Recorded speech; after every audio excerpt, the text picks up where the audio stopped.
right here until the end. We are live like a motherfucking suicide, baby. Ow! Looking through the rosy shades of the stars right here until the end. The sword, the storm. You're not the only one. The sword, the storm. We shall be free. We shall be free. That goes out to Greg Walls of Sound. Indeed, we are live like a suicide. I got all my sweets. I got my sugar. I got my honey. I got my sweet cherry pie. Ooh, I got my real sweet, my real honey right here. But in recognition of my upcoming song, Hard Candy Girl, I have hard candy, my cherry DP. Should be less burping tonight. Lordy B, how you doing, baby? I saw all the pictures from the show. Lordy B being so good and sweet to my family. My baby girl, Emma. Hi, everybody. How you doing? I hope that you will leave a comment. This is what's going to happen a little bit here. Welcome. There are, for everybody, at least a million reasons to blow your brains out with Rick E. Warden, live interactive VidCast. That's me, Rick E. Warden. We're not going to talk all that much about me tonight. We're going to talk about you. This show is all about you and all the bands that I love and admire. And we're going to get into some good heavy fucking metal tonight. Yes, we are. So I got to several times pick this camera up, okay? Before I do look at comments, I hope you're commenting already. If no one comments, that's okay too. I'm still going to talk to you like someone gives a shit. And that's the way this shit rolls because we are live. Ready? Like a suicide. Hard Candy Girl.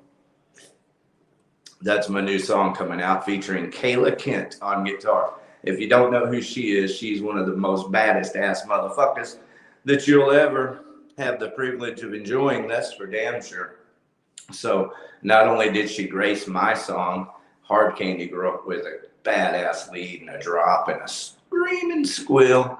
It's a beautiful song, and she just made it, spectacular, something else over the top. Same with the other song that I have coming out, Tell You the Truth, with Rick Perry playing lead guitar. Took it over the top. So go check out both of them. Rick Perry has a band, Iron Jaw. I'm going to talk about Iron Jaw a lot because that's how this works. I'm going to talk about Kayla Kent because that's how this works. And you're going to appreciate it if you bleed heavy metal, punk, rock and roll like yours truly, the fucking captain of this crazy freak jungle here. That's right, freaks. You heard me. You heard me right. It's time to get freaky. The kids are in bed. It's after 10 o'clock. We're going to get into some heavy metal, punk, rock and roll tonight. I have a lot of shit coming up for you. We're going to talk a little bit about all of the bands that were on KNON with me. I did the metal show there. My brother Jerry did it there for 3 years. Jerry did it for 3 years. I did it the last year with him pretty much every Saturday. And then when he left or whatever happened there, I was able to maintain the show for 2 years. So I did it for a total of 3 years at KNON. So we're going to talk about some of the bands there. the Skull Press, we're going to talk about some of the bands there, because this show is about you, not just me. It was never about me. It was about you guys and me. And that's how this works. So also Outlaw Music Magazine and Outlaw Video TV. I'm going to talk about bands from both of those eras of my little world, and Outlaw Video Showcase. That's another era where I worked with a lot of bands that would technically be through Outlaw Video TV, but it is Outlaw Video Showcase. It was an entity to itself, and that's why later in this show, it's going to be about an hour from now. As I'm closing, I'm going to close. Well, I don't think it'll be an hour. It's going to be 30 minutes from now, because I have some news and I have some reviews. I have some reviews coming up, but also the Texas stage. I did a thing called the Texas stage for 6 years, and it was the first of its kind. It was groundbreaking. So I'll get into some of those bands that I worked with, because anybody that played the Texas stage, come on in. I know some of you are subscribers, because you'd have to be. But also, I'm going to get into 3 band reviews. 3 bands that I spoke of last week. I'm going to get into a little more detail, because I wished I would have last week. And that's how this works.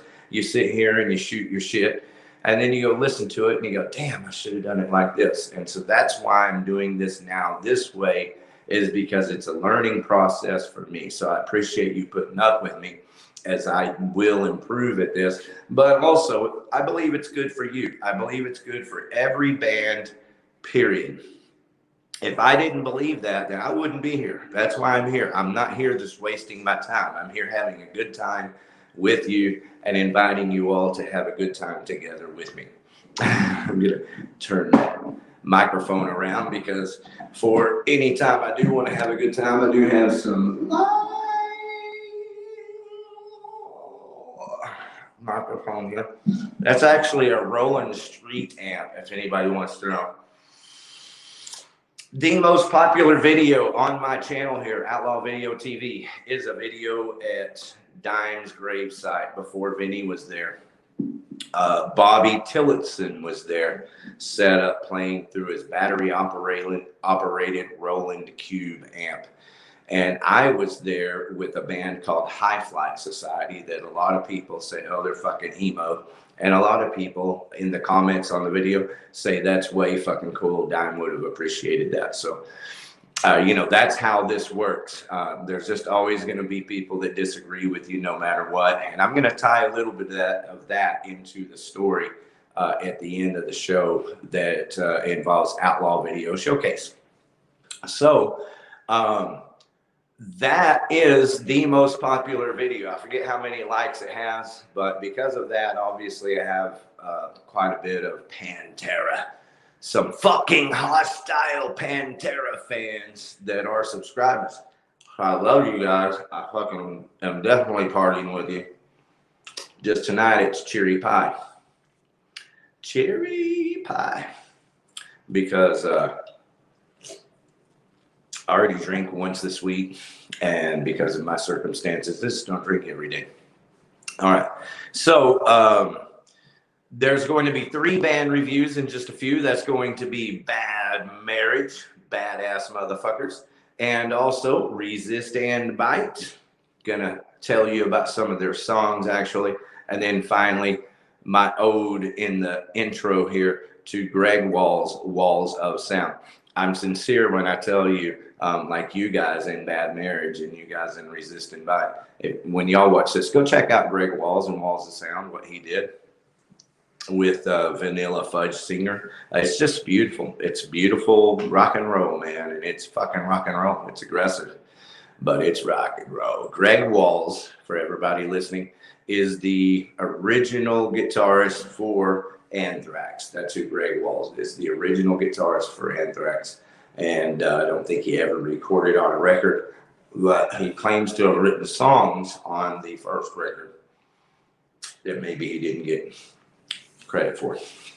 I don't really know, but I do know this, that the song Subjugator is a song that I have a story to tell, and I'm gonna just drop a little nugget right there and tell everybody If you're paying attention, leave a comment. If you ever want to hear any of the stories, I'm just going to drop nuggets. I'm not going to go into details until later in this program. I hope they'll come up at better times than when I'm just sitting here by myself bullshitting to the camera. But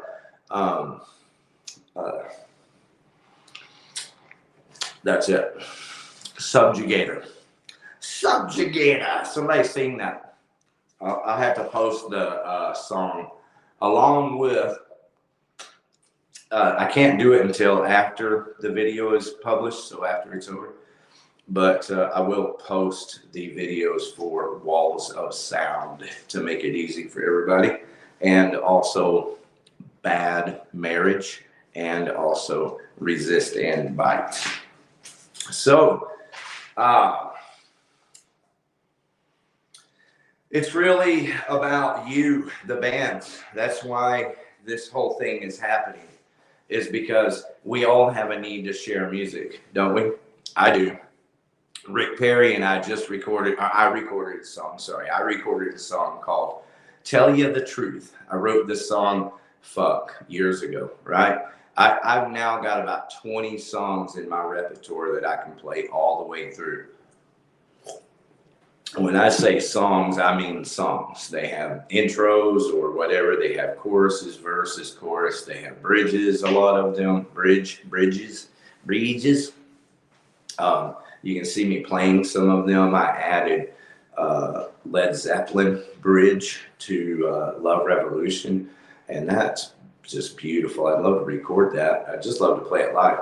I'm a performance artist more than I am a recording artist. I love to record, but you know, it's a process, and I wished I had the ability to do that process better. That's the best way I know to put that. So, but I can, you know, perform. I worked really hard and put in a lot of time and hours working the voice and the fingers to play what I need to play and sing what I like to sing. So, to everybody who's put in the time, that's what this is all about. It's about you guys. I know what it's about, man. Back in the day, who we got pulled up here? It says, War Beast, Dead Rising, Within Chaos. Okay, so while I'm here, I'm going to go back over here to community. All right, I believe these are the... let's see if I can post. It's that right there. I think I can post if I do this. Nobody's watching anyway, so fuck all y'all.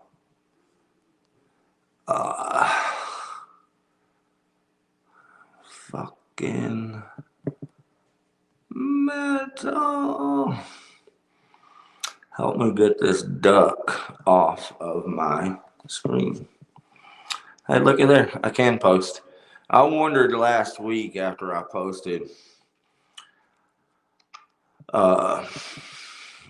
here's this guy here, dude commented earlier before the video started about posting the link.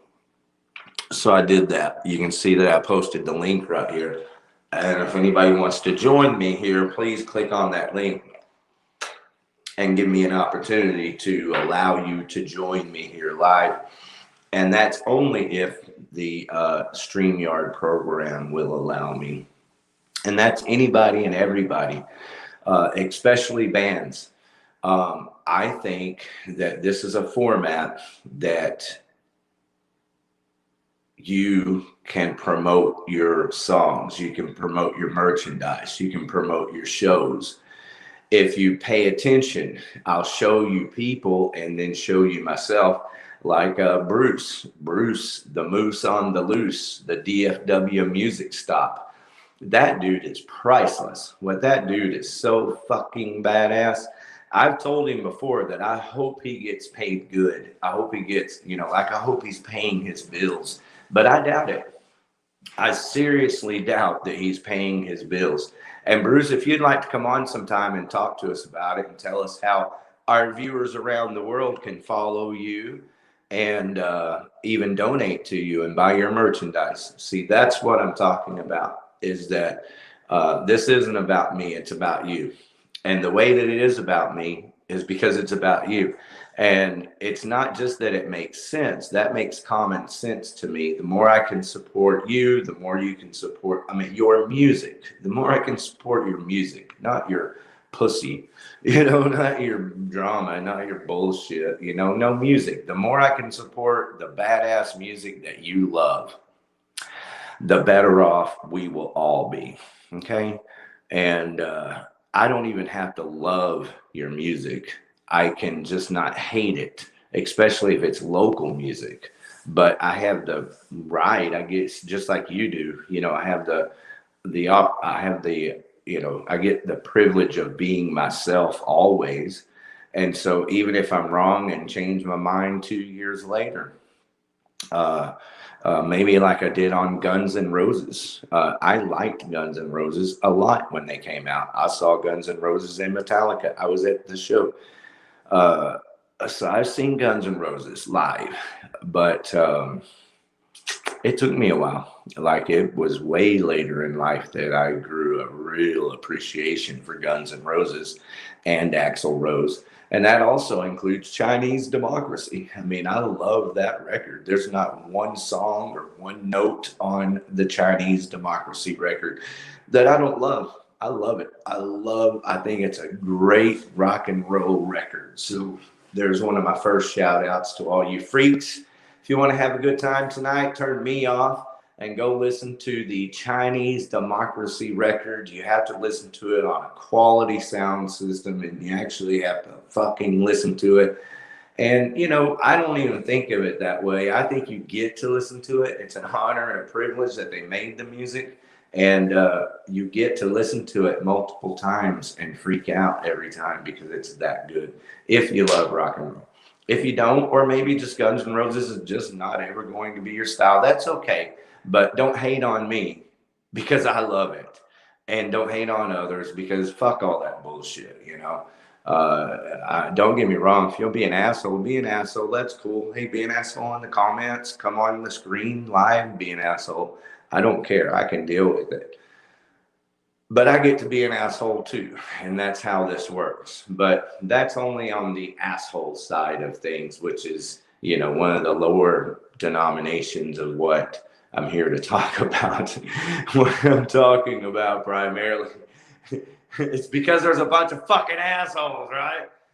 What I'm talking about primarily is just all the bands. You know who you are. It's not a mystery. I'm going to go through the bands, but you know who you are. And you need to be able to promote your music. You need to be able to promote your live shows. You need to be able to sell your merchandise. You need to be able to promote your band camp. So back to Rick Perry, the governor. Rick Perry, his band is Iron Jaw. And the Iron Jaw band camp is that ironjaw.bandcamp.com. So go catch everything Iron Jaw merchandise on ironjaw.bandcamp.com. And that's not for me, and it's not for Iron Jaw. Again, I wouldn't be telling you if they didn't make badass music that moves you, music that tickles your heartstrings, like gets down inside you and moves you and, motivates you. All right. Just as good a time as any to throw in one of my YouTube shout outs, and that's to Terry Miles. Terry Miles. Y'all go Google or YouTube Terry Miles, that piano dude, piano guy. That'll get him. And he's a fucking nut, dude. He's a freak. Terry, you're a freak. Oh, I hear you, baby. Oh. Yeah, he's a freak, man. He can play fucking anything on the piano, and he does. I just discovered him yesterday, I believe, Terry, just yesterday. And I watched I watched you play piano. You entertained me for hours yesterday alone, and I watched you for maybe another hour today. Reason why is I actually injured my leg and I had time to rest. I'll be back at work tomorrow. So, I spent a lot of time yesterday watching Terry Miles, who's a badass, just freak piano player. He walks into bars and pubs and saloons and churches and finds the piano and just plays the boogie woogie hell out of them. And in every video, you can see the people inside the establishment, their foot's bouncing, their hands are shaking. You know, it's the boogie woogie. You can't help but to move to that music when it's done right. And that guy does it right. So if you want some real boogie woogie, just start with piano, the way it's done right. I mean, he's Jerry fucking Lee Lewis, and he's amazing, really. You're going to know about him. That's why I'm going on, because you're going to know about him, and I'm telling you now. Terry Miles.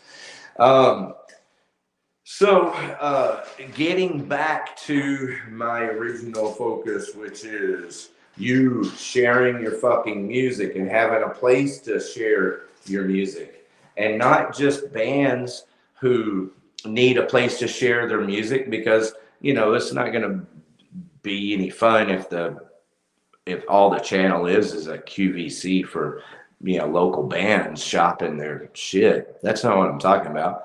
I'm going to be interviewing bands. I'm going to announce it now just because I have faith that this shit's going to happen, that I will. Well, fuck it.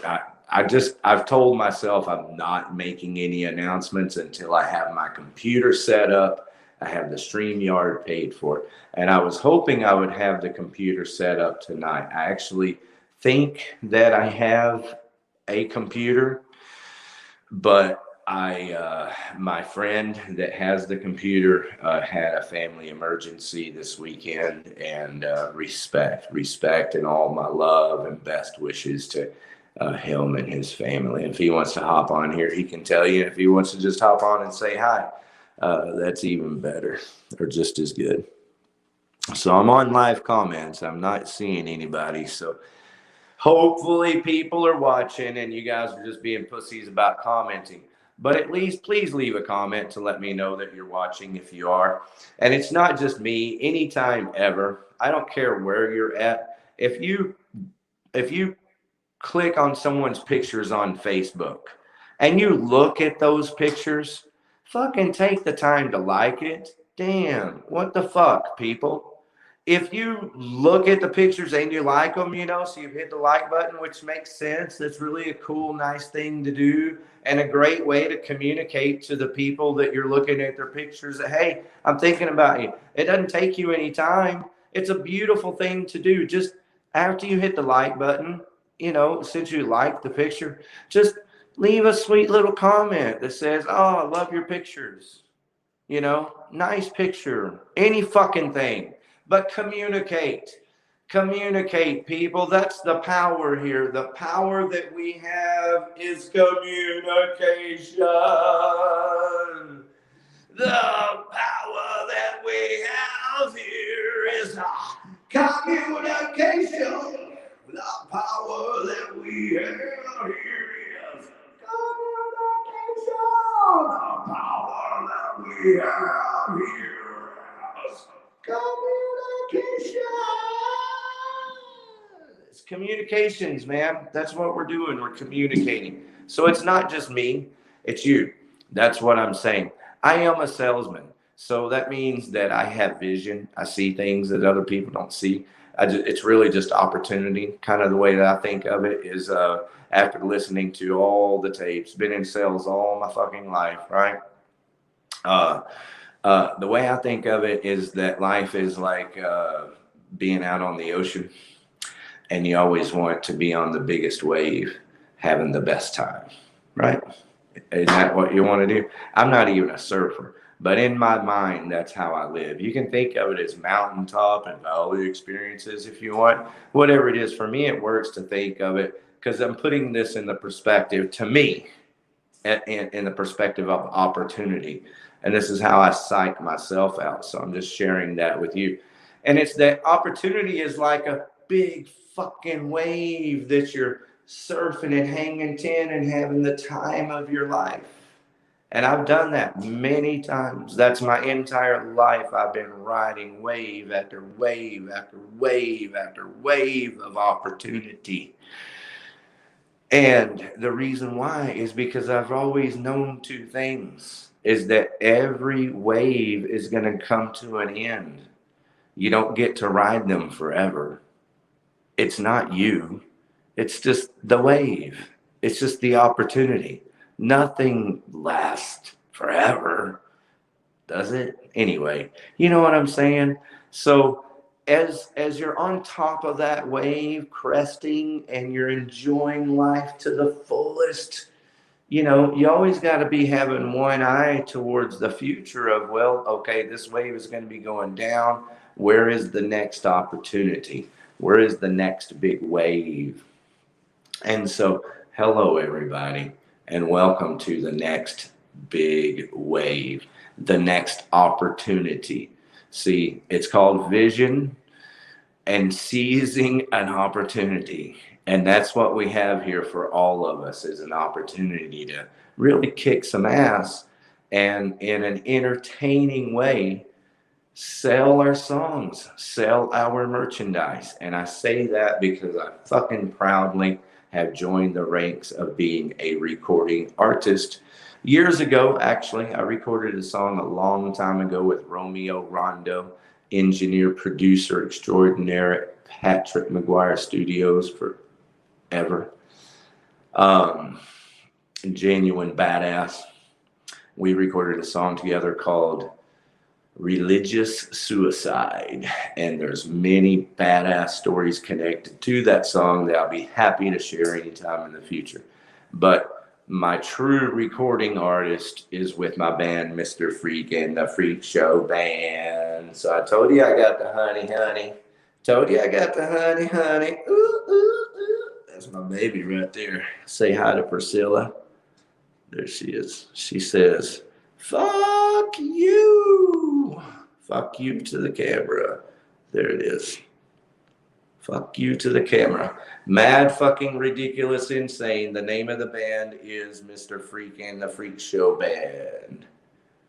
So that's my record that we did. How many years ago was it? I don't know. One of those guitarists might hop on and tell us. It was a while back now. Coming up on 10 years. I think this is 9, so next year will be 10.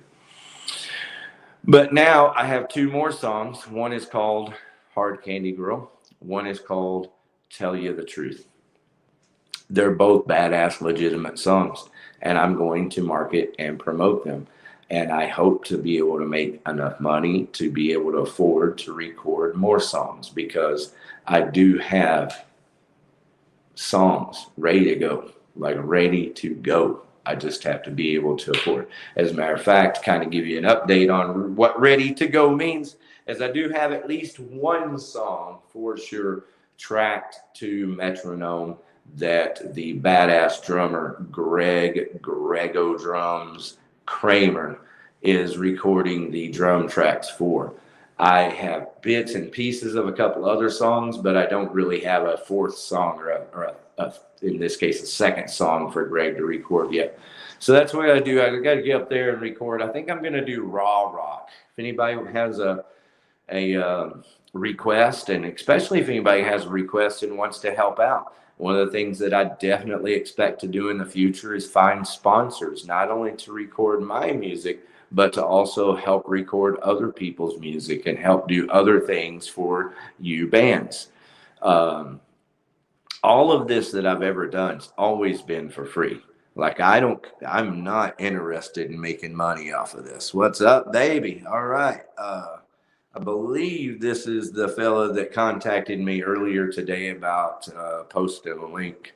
But anyway, everything I've done here on this YouTube channel here, Outlaw Video TV, for about 15 years now, I never made a dime off of any of that. I've got, I don't know, hundreds of videos. I forget how many. You guys know, many of y'all are subscribers. So y'all let me know. Leave a comment, please. Say, yeah, dude, you did this video. Yeah, you did our live video. Yes, you did our live. Hey, Rick, remember all the videos you did for us? It'd be great to hear from you guys, and you could make it real easy for me and yourselves and everyone else by just leaving a comment, and let's making this shit roll, because otherwise I'm going to be contacting you. So that's why I'm saying all of this. Before I get into my list of bands that I've worked with over the years and the people that I believe our viewers can expect to hear from, I definitely want to make it clear that, I expect you guys to come on. Definitely. I'm going to have to contact you and tell you, get your ass on the show. So either that, or you just hop on and say hi and make it easy on everybody and yourself. That's what I'm saying. All right. So I'm going to go ahead and grab this and read, because I want to read the name. It's Ms. Understood. Okay, so it's a brand new person. Hello, Ms. Understood. Ow! I have not heard from you before, whoever Ms. Understood is. Are you a band? Is Ms. Understood a band? Is Ms. Understood a alien? How about that? Hello, is this universe? That's the US Festival. That's in the news. So how about that? US Festival celebrated, goddamn, how old am I? 83. 40? 40, yeah, 40-year anniversary. And I was there. I drove to California, my only time in my life I've ever been to California. I drove to LA in 24 hours. I drove straight through. Mad hell like a motherfucker. Get out of my way. Anthrax all the way. No, I don't think Anthrax is out yet. Probably Motorhead for sure.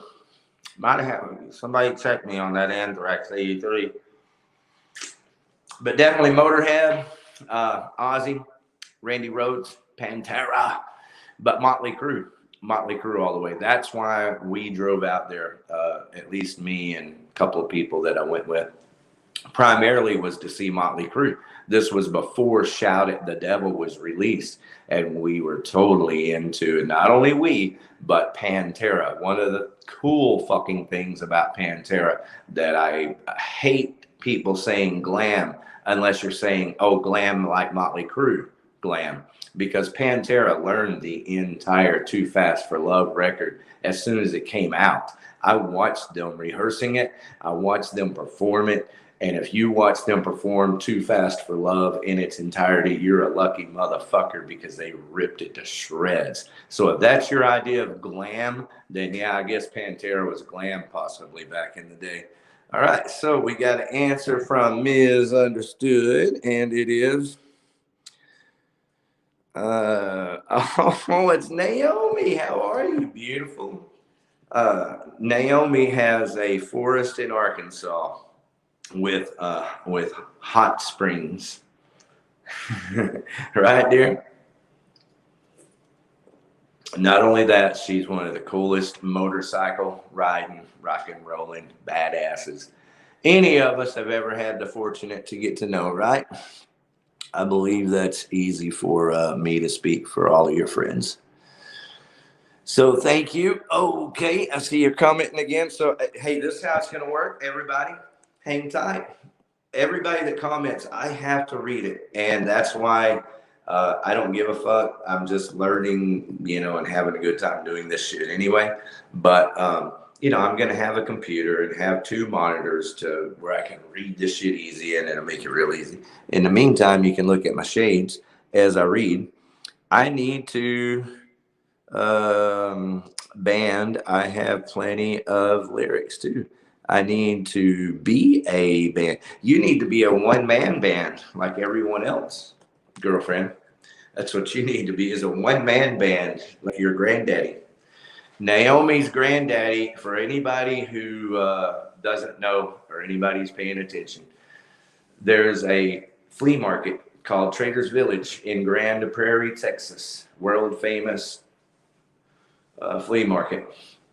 And so anyway, her granddaddy was the one-man band. If you ever saw the dude cruising around in his cart with the band, and yeah, he had everything. I mean, he was a one-man band, and he was out there for years. Right, Naomi?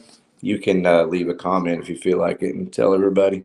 But I love telling that story. That's my favorite, one of my very favorite stories to tell, because I knew about him, you know, long before I really knew you, Naomi, and she knows that. So I knew about the One Man Band. I used to sell tie-dye t-shirts at Traders Village back in 86, from 80, oh God, 85, 86, 87, a good 3 summers for sure, a good 3 years. And that was when Leather Lee was out there, and everybody went out there to buy their leather wristbands. And I could sell as many tie-dye t-shirts as I could make during the week. I could sell them out there, you know, on the weekend, Saturday and Sunday, and sell out.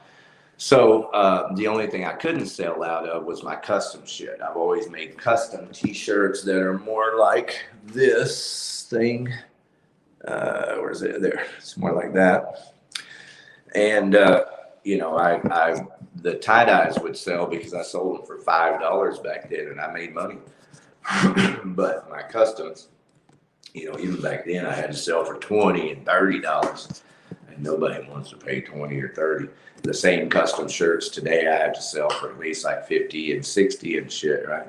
Okay, so we got us a commenter. She's live. She's hot. She is hot too. Can you post pictures, Naomi? You should try. Lots of shared history, bro. Oh yeah. Well, that's what this is all about, keeping it real for everybody, because we're all in this together. You know, Naomi, we've all been doing this together for a long time, and all I'm really suggesting or doing is that we do it here together. We need a space on the internet to do it live together, and there are multiple things that I could do. Obviously, I'm very intelligent on multiple subjects like history, for example.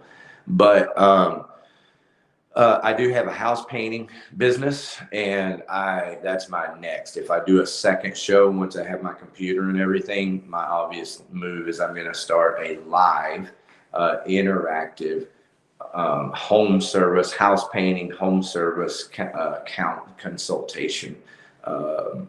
And I'll just add it to my existing YouTube channel. I have a YouTube channel currently for my house painting business that, like this channel, it has had videos on it for about 15 years. They're all very professional videos. And, well, I say they're all professional fucking videos, okay? I have over 1,600 videos there. I have over 50 videos of customers standing there with me saying, hey, Rick and his company did a great job painting my house. And so I'm going, and I also have a very active Facebook and Instagram for my house painting business. So it'll all be linked together with the show. And so that's why it's a blatant, obvious thing that I need to do that. Okay, was the one-man band that played at Traders Village, Dime used to hang around him there too. Oh yeah, for sure. Yeah, thank you for throwing that out there. And sweetheart, I love you too. Goodness gracious, I can't believe I missed that. I love you a bunch, and I love you for being here, having the balls to blow your brains out tonight with Rick E. Warden live interactive. This is the future right here. This is the future of live entertainment. You can count on it. You hear about YouTube having astronomical numbers over the past few years with the pandemic and everything, and it's true. There's no question. YouTube has gone through the roof. I knew it was going to. I talked to you. I've talked to all my friends, my real friends. I've talked to all of you, and Naomi, but you obviously one of my real friends. So I've talked to you and many of my real friends about doing a podcast for several years now. So here I'm finally kicking it off. It's all music centered. But back to YouTube. It's not a mystery why YouTube has, exploded in popularity. Now, obviously, part of it is the pandemic and people being broke and stuck at home and needing something to do with their time. That's obviously a big part of it. But I believe the bigger part, and I don't really hear anybody talking about this, so it's, I guess, important. It's part of my vision to talk about it. And it's that YouTube is on my television in the living room. If you have cable TV and Roku, you have YouTube, and everybody watches YouTube on their TV. And nobody watched YouTube on their TV 5 years ago. I guarantee you. I remember the first time, well, I don't know, maybe it was 5 years ago. So I could be lying. So most people did not. My house painting business, I had a wonderful experience 5-6 years ago. It was a while back. Could have been less, but anyway. Where when I got there, I'd already been making all these videos for my YouTube channel, and I could barely get anybody to just watch my YouTube videos. They might share them on my Facebook page and things like that, but people just weren't really watching my videos. And so when I got there to this particular customer's house, who I was painting their entire interior, or I was estimating to paint, they had my videos pulled up on their television. So that was the first time that I ever saw YouTube on TV or my videos on TV. But anyway, YouTube is on everyone's television. So that's the deal. The way there's a show called Waste Some Time with Jason Green. And on that, I've been accused of being a little mean to Jason Green. And that's a bunch of bullshit. Straight up. I love Jason Green. I love his show. It's called Waste Some Time with Jason Green. I watch it as often as I possibly can. And I interact live. Not in chat. Chat does not let you post pictures. Okay. Well, that's good to know. I wish it did. Since you're here and I have an opportunity to talk to you about it, Naomi, I just talk to everybody at the same time. If you look up here on this side of the screen, where am I at? Does it go that way? Yeah, it goes that way. You look at that duck up there. See that logo? It's because this is a free version of this program. It's called StreamYard, and it's free to do this. You can see my little ticker running across there. And then let me go ahead and change this banner. I'll go up here to my new Facebook information. So I still got the same ticker there. I can change that ticker if I want to, but it pretty much says what I want it to say. And I can change these banners, but that's all I can control here. So two things. One is that for $20 a month, I can control the entire screen. Like I can take the timer off. I can take that logo. I can put myself over on the side, and I can bring you on the screen, large, while me and say the band Bad Marriage, definitely one of the bands I'm going to interview, while they're being interviewed, bring you onto the screen so that you can ask a question. So I can do all of that with the $20 a month fee, which I'm definitely doing. The challenge is that if I have that service paid for and I'm trying to do that on my fucking phone, it ain't gonna work, right? So I thought I would have a computer this week, and I don't, and that's kind of part of the deal. So I'm hoping, I'm fully expecting to have a computer set up with a second monitor next Tuesday. By next Tuesday. If I have it set up before then, I might hop on just to do a quick live thing to say hello to the world. Hey, I want to bring up, because I put it on the banner here, I've got a new Facebook. I've got a Facebook page. I took my personal page, Rick E. Warden Artist page, where I've been posting all my personal music bullshit for years, and changed the name to Blow Your Brains Out with Rick E. Warden. So there's an official Blow Your Brains Out page now with 300 and something followers also. My 300 and something already followers. If you don't like what I'm doing, I'm apologizing. you know, just excuse yourself politely, and I apologize, you know, whatever the fuck. This is what I'm doing. And that's what I did. So the other thing is that I started a group. I will be starting a Instagram for Blow Your Brains Out with Ricky Warden. And there is a group for Blow Your Brains Out with Ricky Warden. So that group will be a very good place to be actively sharing your band's gigs, your band's social media, and your merchandise and your songs. You know, don't be ashamed to share your fucking songs. If you poured your heart into your goddamn music, you know, don't be ashamed of sharing it. All right. James Parks of the band Prophecy. He's a phenomenal lead guitarist. The guy's just so fast, and he's a wizard, really. He works wizardry of speed on death metal. They are Texas death metal. Prophecy. James Parks.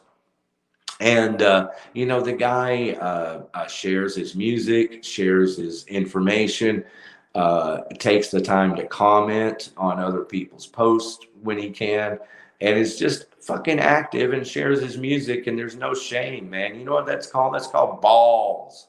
So I want you boys to get you some, you know, balls, you know, grow you some gold ones, preferably. And, you know, come on and comment like Naomi here. So I'm going to take a break here. I came back over to her live comments. Comments often. Hey, can you do me a favor? Comments often disappear. You know, I'm not surprised. I don't really know what to expect with StreamYard when it comes to comments disappearing. I've seen things like that on some other podcasts that I've watched and kind of wondered before. But hey, if you don't mind, go up to the top of the comments and look at my first comment. It's got the link, and click on that link. I need somebody, and please, if you don't mind, you can be that somebody for me, like you were in my video. That's right. I didn't forget. I just now getting around to it. That is correct. We did a promotional video for the songs for the band, Mr. Freak and the Freak Show Band. And we did a promotional video for the two songs, Love Revolution and the song Freak. Freak, it's what they call me, freak. It's what I'll be. And so anyway, she was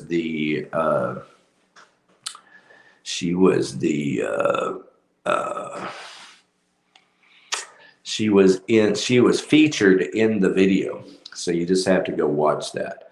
And unfortunately, you have to go to His Majesty's channel instead of Mr. Freak and the Freak Show Band. And His Majesty is one of the guitar players in the old band, Mr. Freak and the Freak Show Band, to see those or listen to those songs. No, to see the video with Naomi.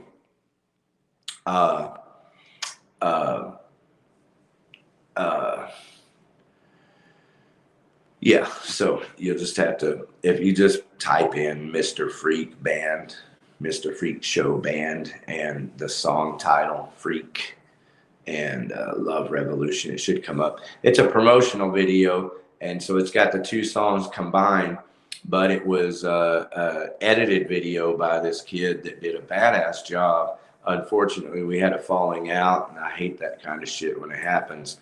But it's one of those common things where he took the extra time to make the video extra badass and just needed a little extra cash. And man, I agree with him that he did take some extra time and he did make the video look badass. And I told him, dude, I'm sorry. You know, I had an agreement and that's the way it fucking works. I'm very sorry. If I had the money, I'd give it to you.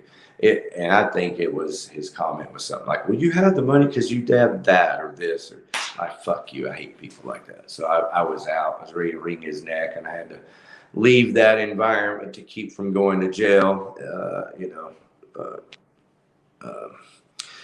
Being just. Okay, well, sweetheart, I am hoping that you, let's see, private chat. Hey, I have stream may join. Okay, all right. So let's see. That's Zach. So you got stream may join. You may join. I've got a private chat here. I'm just going to put K and send that back, and then we're going to come back on. I don't know if you guys could see me while I was doing that, but I got a private chat, is what it's called, down at the bottom of my screen. I wished I could show you this. I am on my phone, but at the bottom of my screen, there is a microphone, I guess, so that I can check my mic levels or something. I'm not sure. I'm afraid to hit it. The other one is cam. I'm afraid to hit that one. I might do it at the end of the show or something, see what happens. But the other one just says more. And so when you click on more, that's what I just did. You can invite guests. If I have your email, I can invite you that way. So I can post a comment. I can work on the layout, private chat, which is what I just did. Broadcast info, so I guess I can update the info. I could change the title maybe.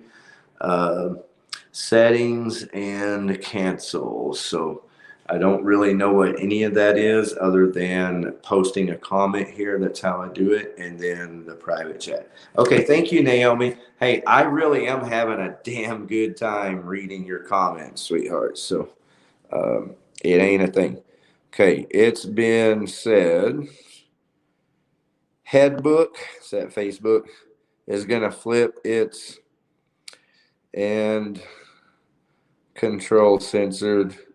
Do you Telegram?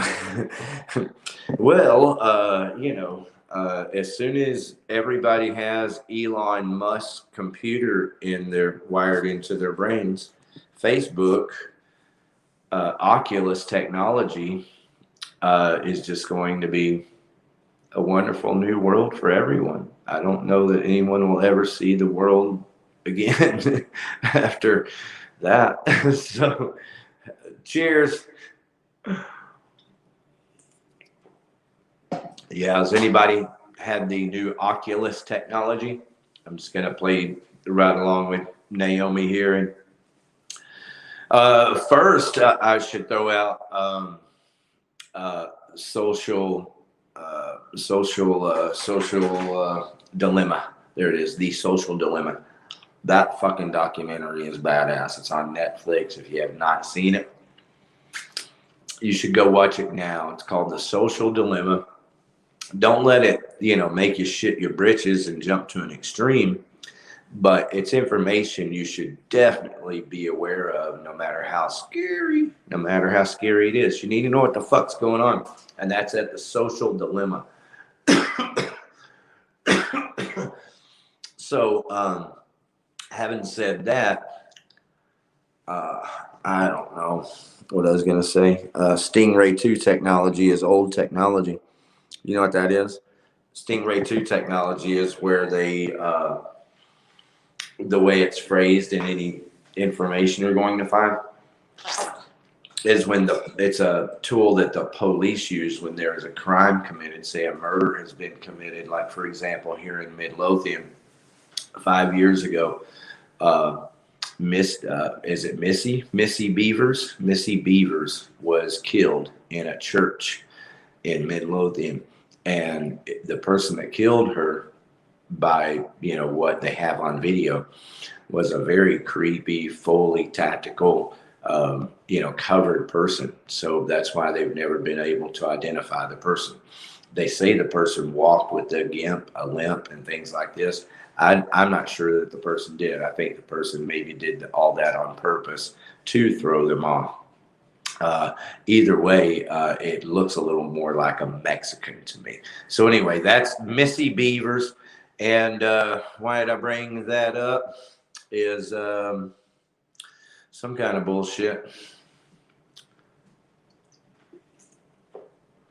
Yeah, I'm into a little bit of true crime, grisly true crime. I started watching Gisela K on Grizzly True Crime, mostly to have noise to block out the shit haunting me. The shit that makes me want to go choke people that need to be choked to death, that deserve, that have ripped me off. And caused ill will. So anyway, you know, to keep my karma at bay in my head, you know, I listen to Gisela K. She has a really nice voice and she has a great presentation. She did start adding some louder music intros and outros that get your attention. So anyway, what are you doing, Naomi? Could you figure out a way to click that link? That's the main thing, is I'm waiting for you or someone to click that link. And I kind of don't want to start bullshitting until I know if someone has clicked that link. So there's private. I'm going to tell, I'm not going to mention the name because it's private.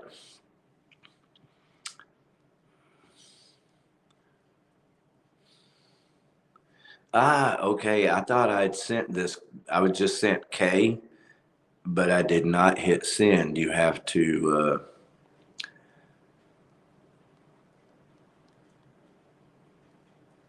hit the button twice. So now I'll hit send and go ahead.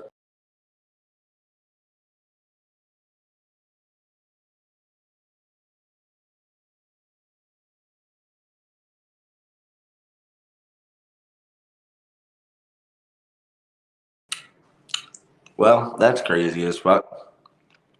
Hope everybody's still here. Hope that wasn't too much of a meltdown.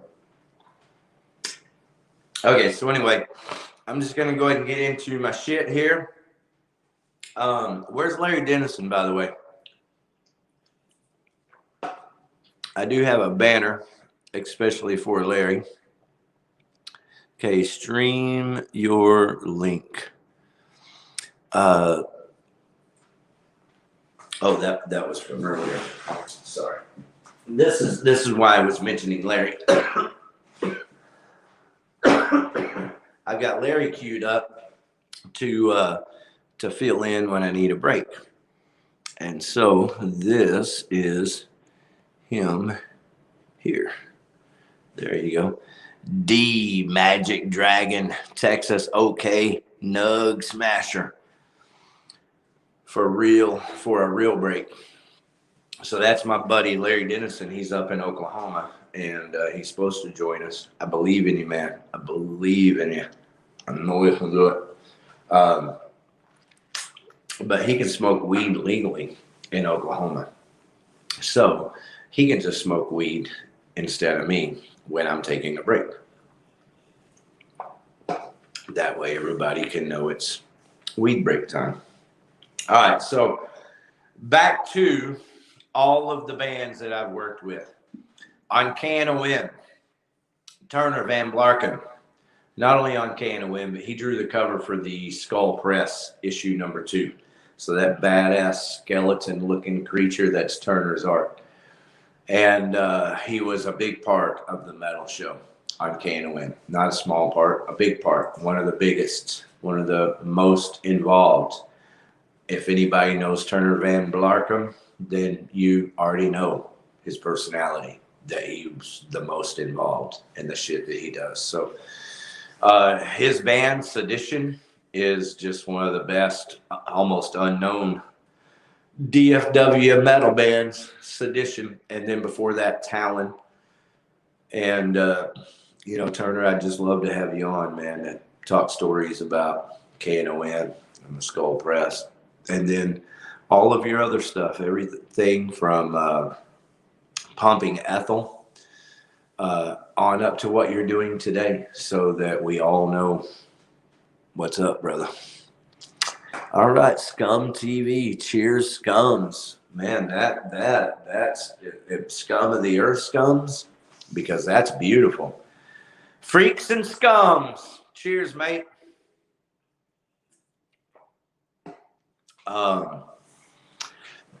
Scum of the Earth is a band that was played on KNON many times. and I believe also featured in Outlaw. I'm not Outlaw. That's later. The Skull Press magazine. So I had a magazine called The Skull Press right about the same time that I did KNON, the metal show.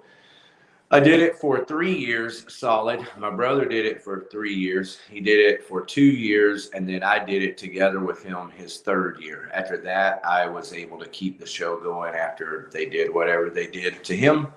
And I kept it going for 2 more years, the metal show. And so I was able to feature a lot of San Francisco thrash bands, a lot of Florida death metal bands, the earliest ones like Death. And who else? I don't know. It's a long list. I definitely need to list those bands, but San Francisco West Coast thrash would have been bands like Forbidden, Lies, Rocket. But man, we did everything. I played The Accused. I played all the local bands. I played, everything. I mean, just everything. Merciful Fate, Jane's Addiction, you name it, man. We played it. But the bands that I actually worked with that I would like to work with again, I fully believe that you can benefit by being part of this show, because you're just one more in a million reasons for everybody to blow their brains out. Blow your brains out with me, Rick E. Warden, right here, live interactive video. So anyway, what are some of the other bands? Arcane. Man, how cool would it be to talk to Byron Hawk, everybody? Everybody hit up Byron. It'd be badass to hear from you, Byron, live right here on screen. Of course, with my computer set up, my monitor, and my StreamYard paid for to where I can bring you on screen and do this shit right. So definitely hope to hear from people in bands like Arcane. Who else? Morbid Scream. Dude, I'd love to hear from Morbid Scream. They were big players in my time at KNON, the metal show, and in my magazine, The Skull Press, and with PANTERA and Rigor Mortis. So who else? Premonition. They have the best stories to tell as far as KNON goes. So I really, truly, genuinely hope the guys in Premonition. And that includes Johnny Knuckles. I don't think Johnny was in the band at the time, but Johnny, man, you're one of my best inspirations. That's right. Until the end, when I was one of the many times that I was down, challenged for money, kicked around, Johnny Knuckles challenged me and said, Rick, why don't you just, jump up and click your heels together like this? And did it. And I was like, I don't fucking want to, man. Right? And I didn't. I don't think I did. I, for whatever reason, didn't break my spell that moment. But probably that night or that next day, I don't know. But pretty much every day of my life, I've kicked my heels together and I think of Johnny Knuckles. So kudos and shouts to Johnny Knuckles. Scum TV. Cheers, Scums. Man, I fucking love that Scum TV is on here. Can't wait to check out your channel. I definitely will check. And see, that's another thing. That's a great opportunity for me to say this. Any bands, come on here and comment. I can easily go here and check out your stuff. Now, you might have to comment again on the actual video, because this is the live comments, and I don't know if I can get to the point where I can click on it and go to your channel. So either way, I'm going to, that's the idea. Leave comments, because it makes it real easy for me to see what the fuck you're up to.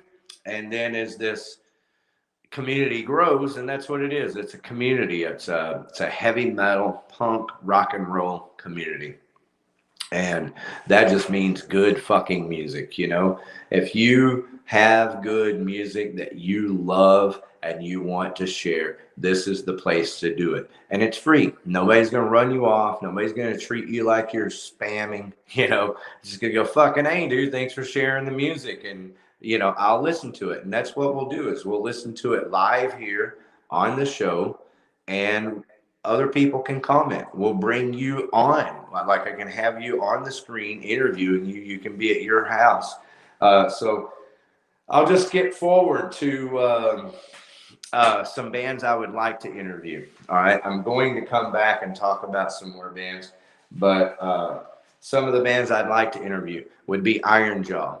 Ironjaw is a great local band here. I'd love to interview Ironjaw. Creeper, I'd love to interview Creeper.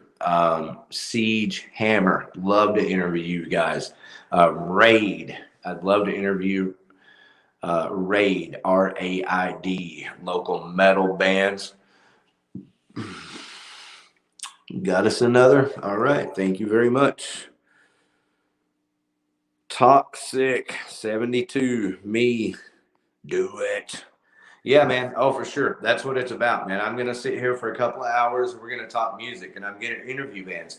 I'm going to interview a lot of bands and a lot of different people, and they're going to know before they come on. And I'm just going to mention it because the thing is, I feel bad because I can't remember the dude's name, and he's been so good to me.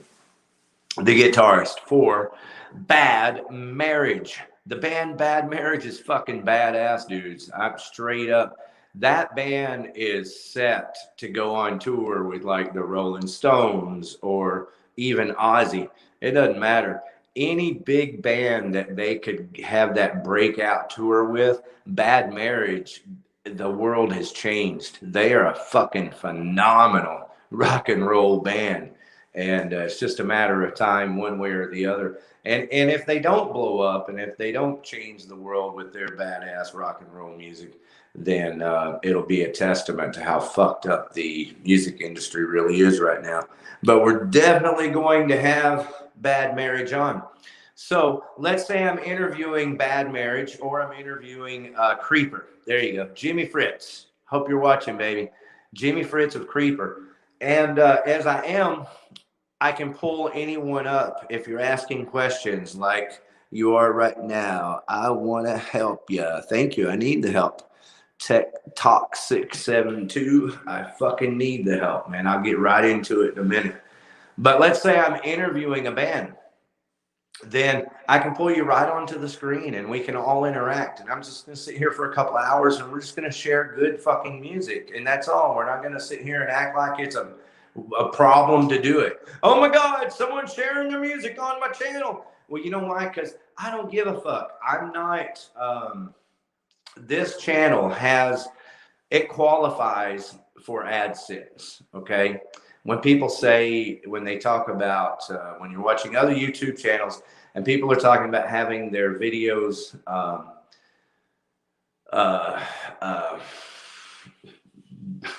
God, I can't even remember what they call it. But either way, they don't want to have their videos non-funded for AdSense. And with this channel, at least half of the videos that already have posted already have restrictions because I'm using people's original music. I never built this channel thinking I would make a bunch of money off of AdSense with this channel. I have another channel where I paint houses professionally. I make a little bit of money off of that every month. So I know the difference. This isn't a format where you're going to make money off of the channel itself unless it's people like y'all saying, oh, we love you so much. We want to support and we want to give a super chat. Well, all that's cool. But I mean, if you really want to support me, I can give you my Venmo and you can support me. I would love to have that kind of support. I don't really need to have that kind of support. If I had it, I can promise you this, I would invest 100% back into this program because this is what it's about for me. So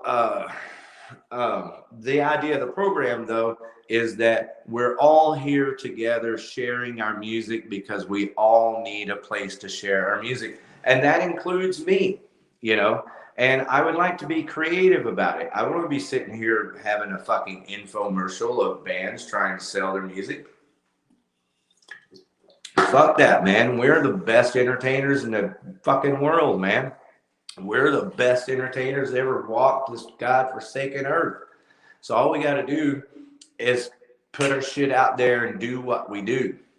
That's all I'm saying is hop on here and fucking rock and roll all night, party every day. You know, do what we do. SMF, motherfucking freaks. We got Toxic and we got the other dude that was so fucking badass. Scum TV.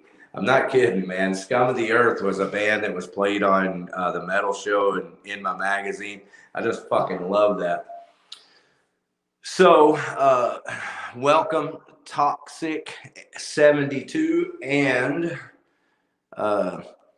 welcome Scum TV.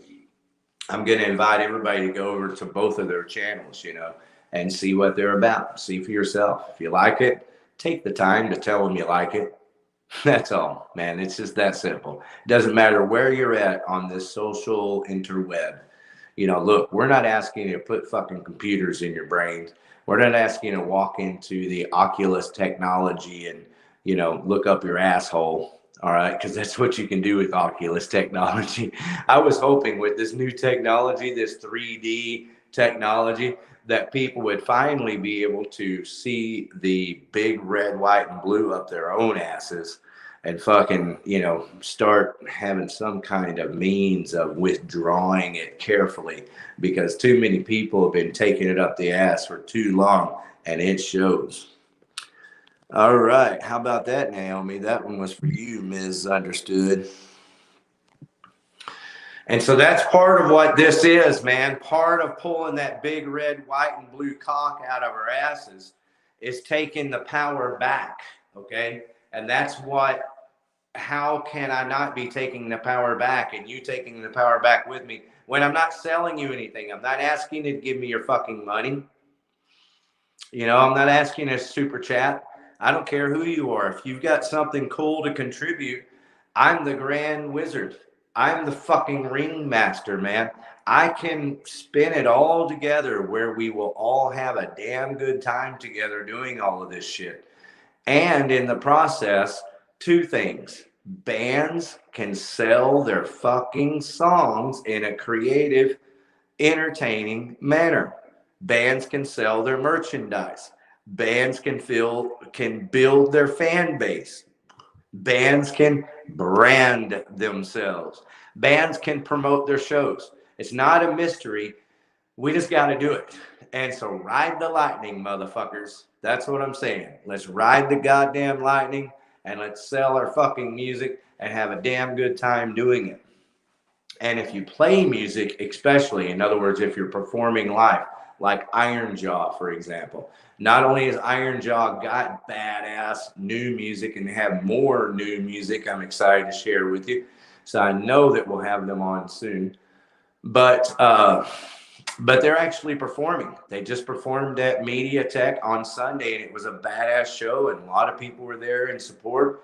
And I just love seeing Iron Jaw get the recognition that they deserve, while also the other part of what we're doing here in this community is enjoying music. You know, I have music to sell. I have music to talk about in a fun, entertaining manner. I have merchandise to promote, and I'm going to do it. But I also enjoy listening to other music. I thoroughly enjoy listening to Walls of Sound. That's Greg Wall's band, Walls of Sound. I fucking enjoy it. I mean, it's like come in my jeans, goddamn ecstasy, listening to this music. And unfortunately, he just got like 5 songs. So since I brought it up, I'll go ahead and get to that part of my music review first. And then I promise Toxic 72, I'm going to get right to you and talk to you specifically. But I want everybody, all you freaks, it's time to fucking jam. You can shut me off right now if you want, but really it's time to jam, you freaks. Walls of Sound. Can You Take Me Now? Beautiful song. Just straight up beautiful. The words are beautiful. The music is beautiful. The songs are beautifully written. And they're aggressive, fucking beautiful metal. So the other one, The Sword and the Storm. That's what I was singing when I opened this show, which is Until the End. Right here, until the end. The Sword, the Storm. You're not the only one. The Sword, the Storm. We shall be free. We shall be free. It's beautiful music. The Sword, the Storm. That's the second song. The first was Can You Take Me Now? Second song is The Sword, the Storm.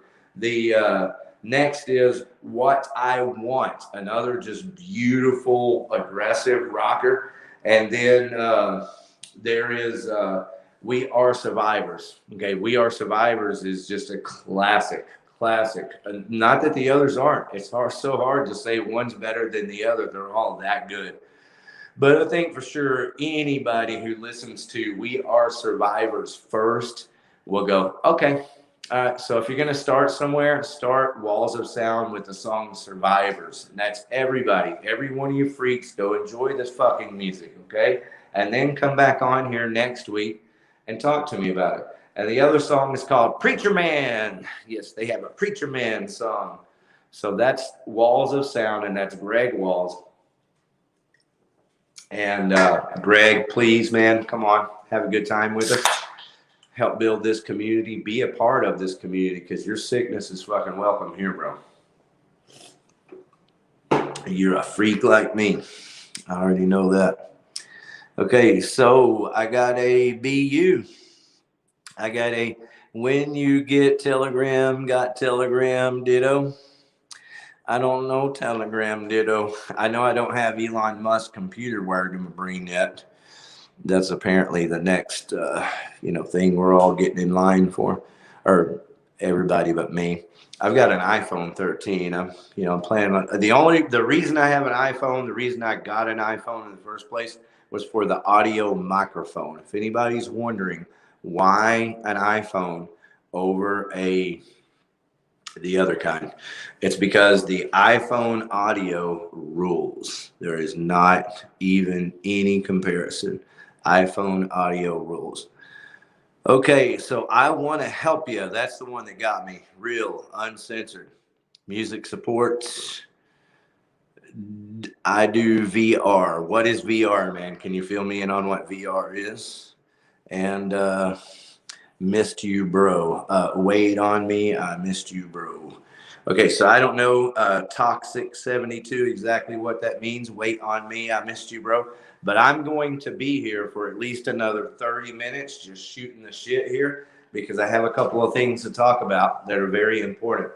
I've just been taking the time to read all the comments also and making sure that I interact, even though it's more challenging than what I'd prefer. My connections keep skipping and dropping. Well, that fucking sucks. So I'm guessing that means that's Naomi saying she's dropping connection. So is anybody else having connection problems? Please let me know if you're having connection problems, because if everybody's having connection problems, then it's probably related to StreamYard, which I doubt, because StreamYard really has great reviews, and I've just not had any kind of negative, reason to think that StreamYard wouldn't work even on this free platform. Obviously, with the monthly paid platform, I would expect to have much better everything, but the other thing would just be my internet connection, and I've got a great strong internet connection, so it shouldn't be on my end. I'm hoping, I hate to tell you, Naomi, but I hope that it's your connection on your end, especially, let's say it's just your telephone that you're working on. Ooh, virtual reality. So is that like the Oculus 360 shit? Hey, man, no kidding. If anybody hasn't already, I encourage you. If you have a friend that says, oh, man, I have an Oculus, you have to go check it out. You just have to. My cousin, my bro, one of my tightest buds, Nate, he has Oculus technology, just the Facebook thing. And it's a helmet that you put on. And the first thing that I did was watch Metallica do their set from the Round. But I was on a camera that was on Lars Ulrich's drum set. It might have just been on a stand there, but either way, I was next to his drums. So I could turn 360 all the way around and see anything that I wanted. And they were playing in the Round. And man, it was crazy. If you would have tried to explain to me like I'm trying to explain to you, there's no way you could have explained to me. So that's why I'm telling you, just go do the Oculus technology. It's not Elon Musk wired computer to your brain quite yet, so don't fear. But while you're there in the Oculus, please do 360 your ass around to see that big red, white, and blue cock up your ass and figure out a way to pull it out gently. Dick gently. Okay, messaged you. Okay, so it's a message to you. I have recording of you and 360 me and my dead friends. Oh, hell yeah. Got some me and my dead friends. Well, that is fucking cool. So do you mind saying who you are? Because I feel bad that I don't know who Toxic is. I'm going to go over here to messages. There's private chat, and then there's... Okay, so I'm just going to assume that you messaged me on Facebook or my email or one of the social medias. My email, for the record, is outlawvideotv@gmail. So outlawvideotv@gmail. I check that email every day. It's also cool to message me at Facebook, even through my Outlaw Video TV page or my brand new Blow Your Brains Out with Rick E. Warden Facebook page and Facebook group. So everybody go over there and post all your shit. But that's the thing, is I'm going to talk a little longer about some of the bands that I'd really like to reach out to.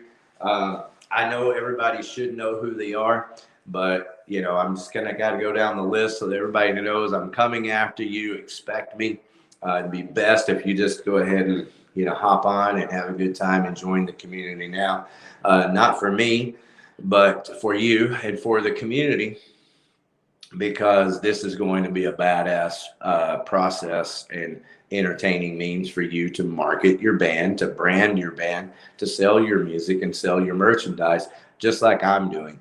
Look, I'm not a fucking dumbass. I'm no goddamn dipshit. I'm a visionary. I've been ahead of the game with technology since the beginning.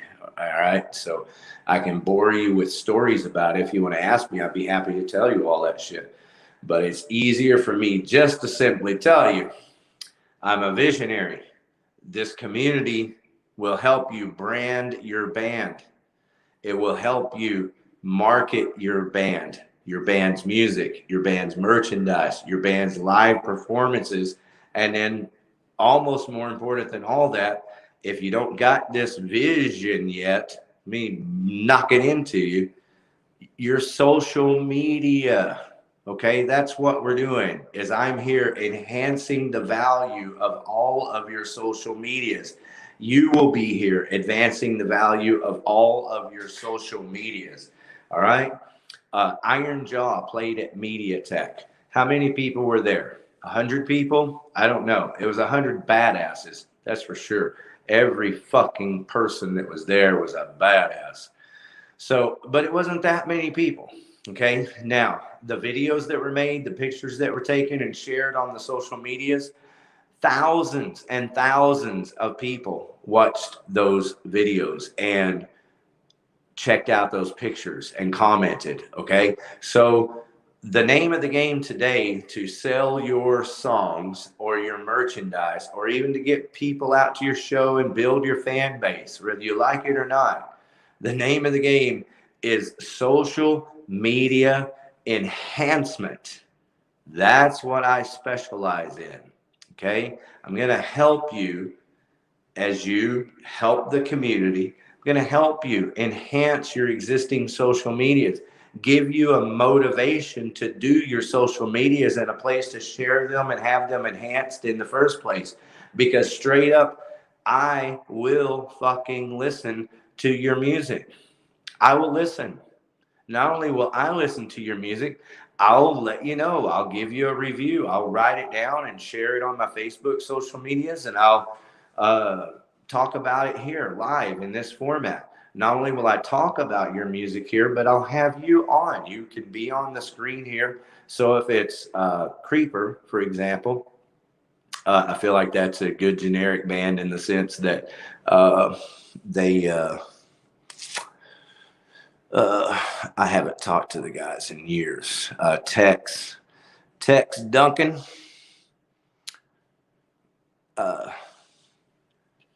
Tex Duncan.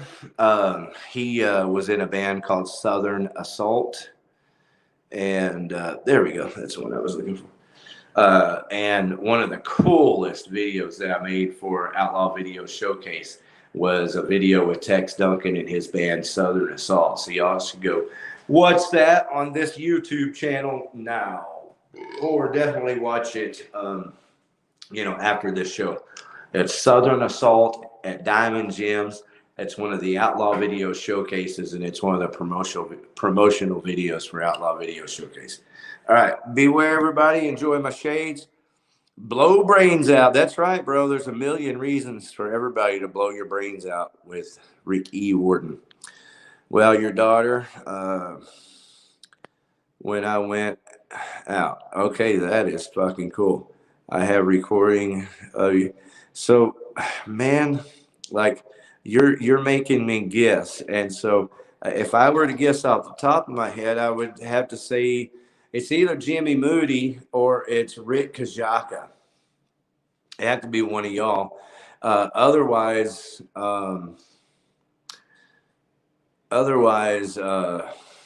it would be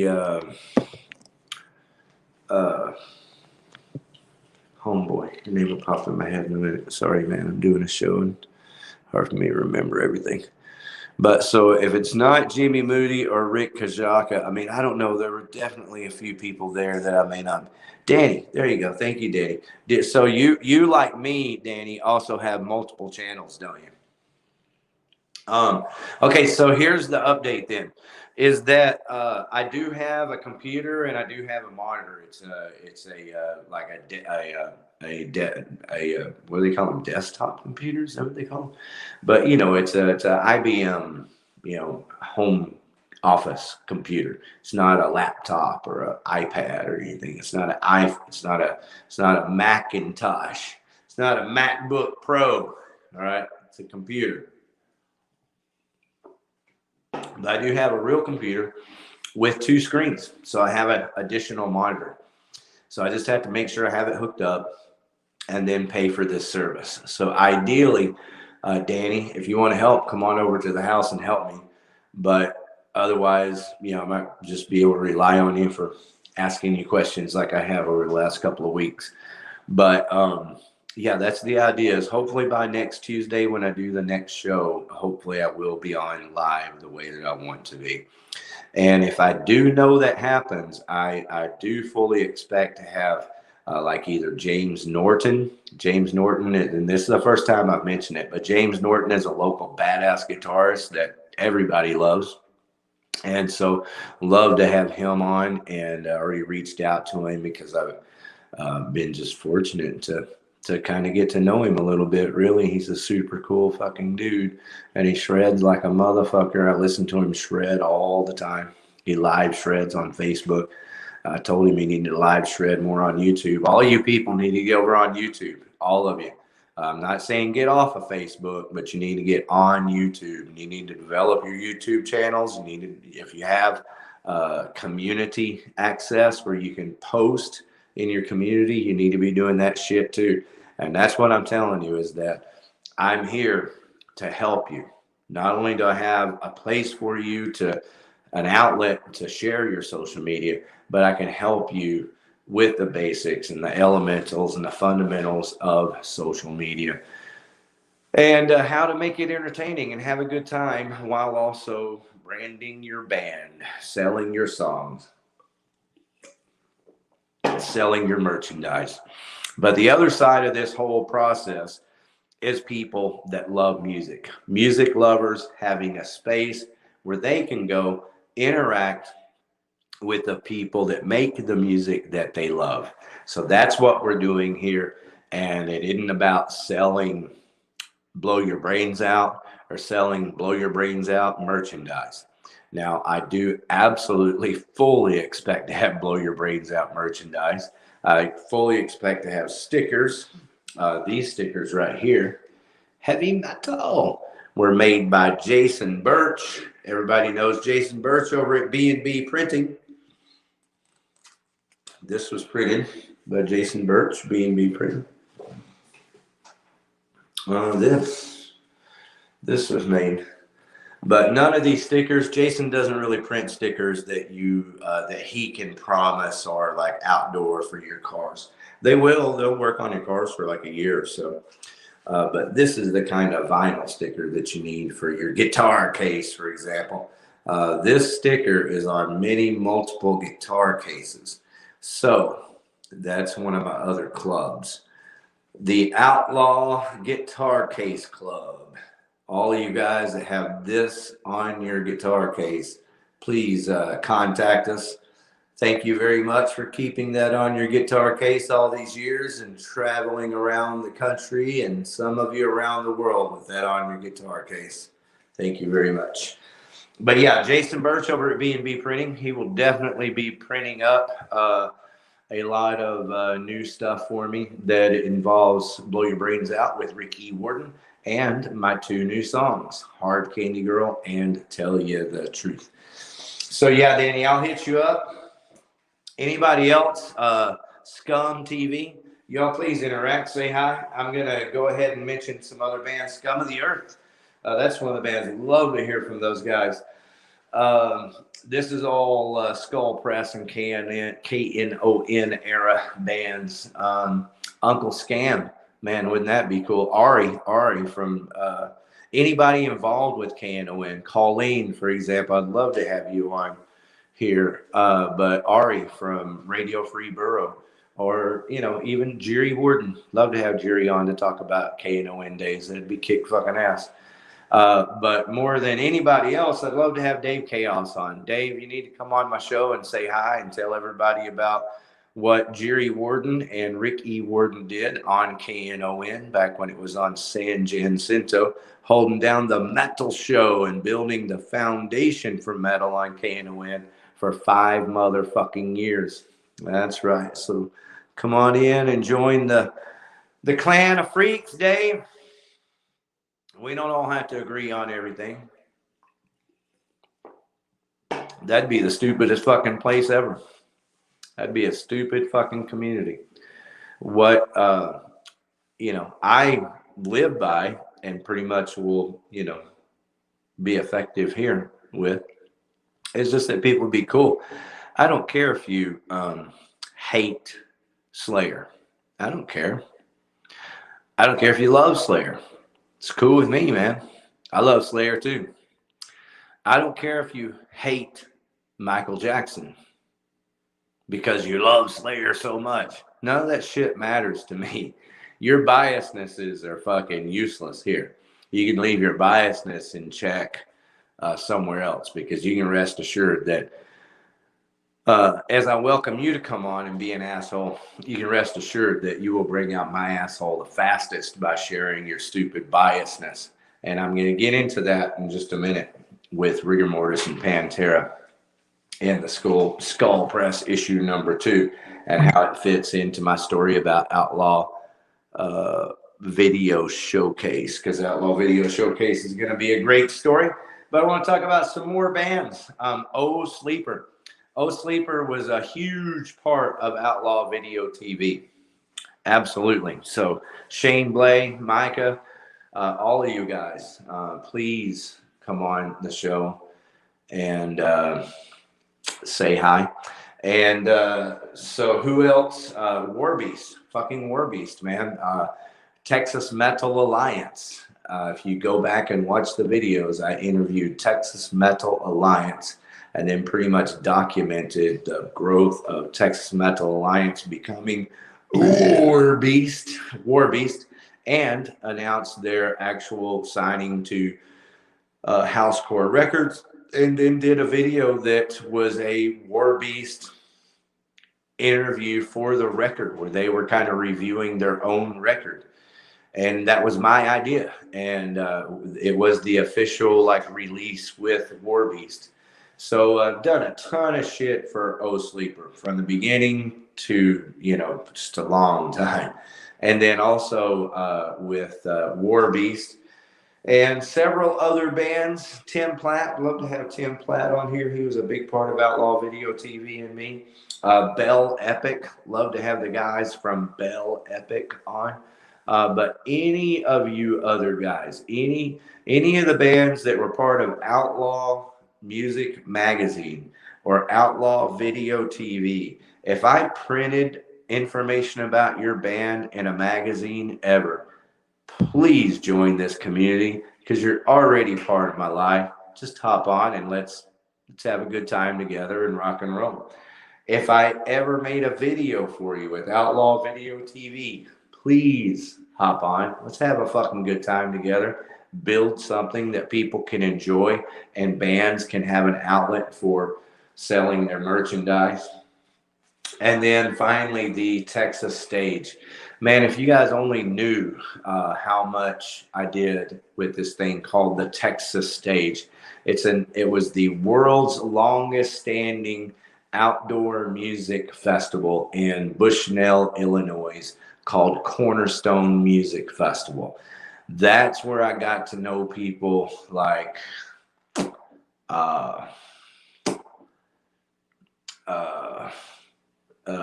oh my goodness, that's so funny when you go blank on people's names. Brian, the Brian dude from Korn. I got to know Brian when he was in his Christian heyday, and I got to kind of, I think, settle him down a little bit, honestly, because I was real staunch at the time about don't run your fucking friends off, dude. I don't care what your faith is. Don't run your fucking friends off. So anyway, I did the thing called Texas Stage, and people from bands like POD, Brian, what the fuck's his last name? I just know he has a song called Die Religion Die. It's fucking awesome on his solo record. If you get a chance, go listen to that dude from Korn on guitar. His solo record, Die Religion Die. One of the heaviest fucking things. It's a beautiful, beautiful song. So anyway, POD, Switchfoot, all these guys would come over to the States because it was phenomenal or groundbreaking what we were doing. Doug from HM Magazine could hop on here and he could testify to the Texas stage. The Texas stage has many things to be proud of. Many first, we were very groundbreaking on many levels. But one that I'm very, very, very proud of is when Lust Control reformed. They hadn't played in years. They reformed kind of at my request, certainly at my persuading. Reformed and played the Texas stage. So that to me is pretty cool. It's once in a lifetime kind of stuff that my life has been attached to. And it might not mean shit to you, you know, or somebody, whoever he's in. It's not going to mean shit to a lot of people listening, but to some people, it's going to mean everything. And it certainly did to me. And especially when it comes to my buddy Butch, always taking good care of me, man. I just love those guys in Lust Control. So I'd love to have them hop on. And all the bands that were involved, there's too many to mention. Moses Campus, I'd love to have Moses on. He's a badass dude, and his band was 37.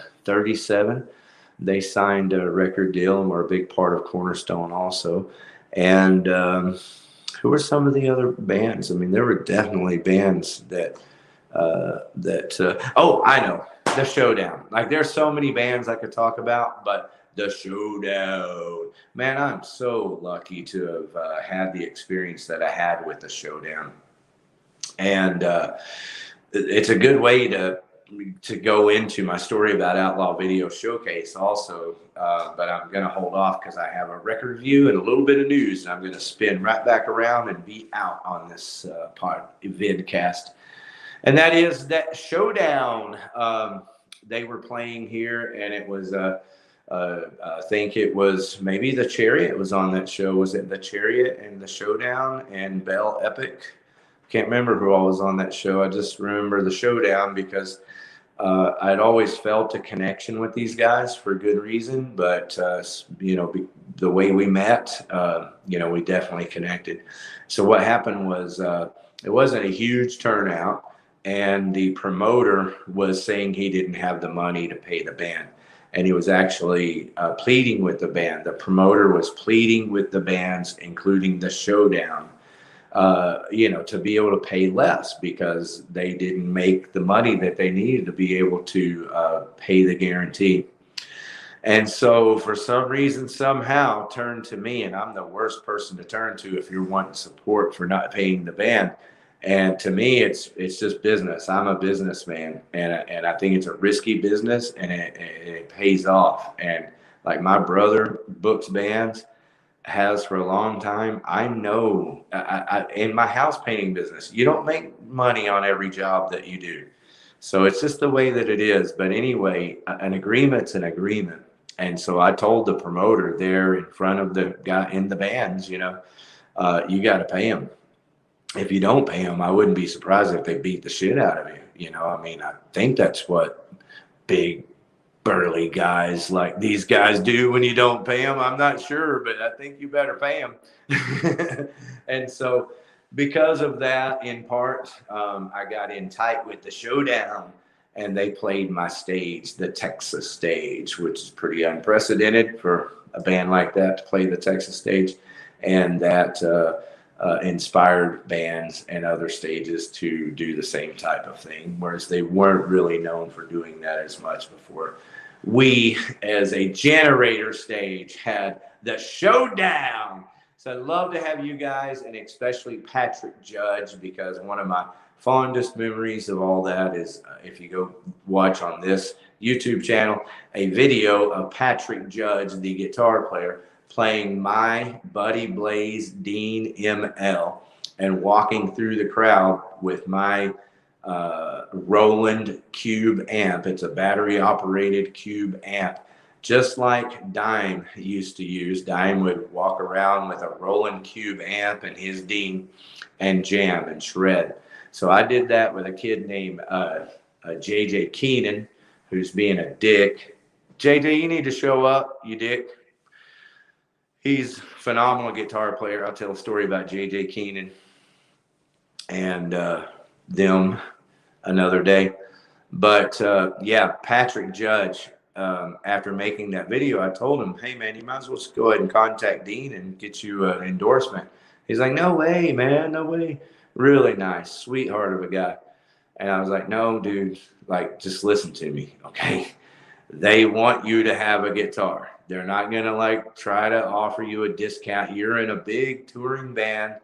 They're going to give you a couple of guitars. Just contact them. And so sure enough, he sent me 2 days later, he sent me pictures of 2 guitars. So the next stop they had at a gig in Florida, Dean had 2 guitars shipped there in advance. So they were there waiting for him when he got there. So that's Patrick Judge. I love you, brother. I've missed you a whole bunch, and I wish you'd hop on here along with everyone else in the bands, both the Showdown and Demon Hunter. Demon Hunter is a badass fucking metal band that's always honored Dime. Love to have them on there. One of their best fucking songs that I like the most is Storming the Gates of Hell. If you're waking up in the morning a little slow and your coffee hadn't kicked in yet, it's Storming the Gates of Hell. Storming the Gates of Hell. And that dude can sing. I mean, if you like Pantera, and they're not a copy, they're not a ripoff of Pantera, but that dude can fucking sing.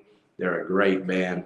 And speaking of paying your dues, I want to give a shout out to Michael Angelo Beto. I saw your interview tonight with it just posted on YouTube, and that's part of what I do here in my news is share the cool shit that I experience. But there's a guy named Ryan Roxy, and his VidCast on YouTube is called In the Trenches with Ryan Roxy. I've seen him before, but I stopped down just today watching him because he had a badass interview with Michael Angelo Beto. And I know that's a name that makes everybody cringe. But you know what? Everybody has seen that dude play at a guitar show or with, I forget his little band. And he's always been cool. He's always shred. You just, I don't know, nitro. But man, that dude is so cool and pays the utmost respect to Dime and Vinny. And I don't give a fuck what anyone, your trash and your hate you want to fucking spread here. I think I'm a pretty good judge of character. And I know when a motherfucker's plagiarizing Dime for money or for fame. And I know when a person's not. And there's several people in this category, but Michelangelo Beto, respect, brother. I love you, man. Keep Dime alive. And that would also be the Grim Reaper himself. See you in hell, my friend. I'll see you in hell.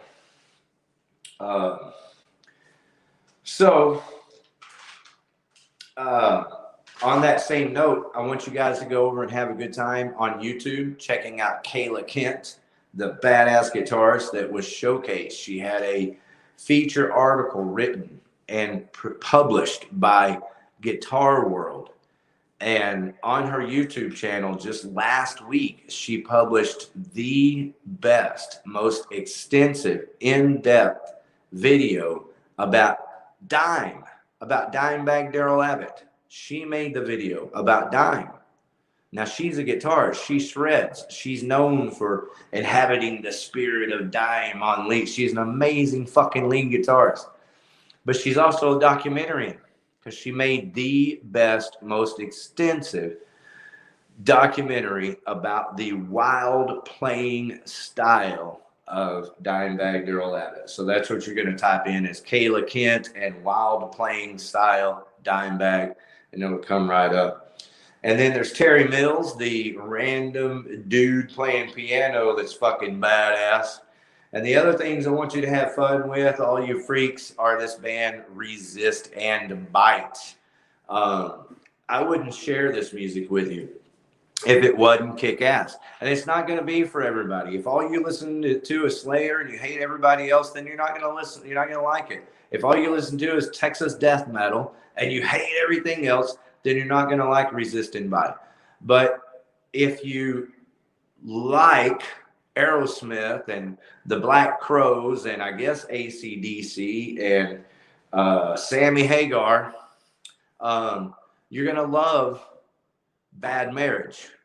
If you like, boy, how you know, the closest I've come to comparing Resist and Bite is the guitarist Tommy Skeoch.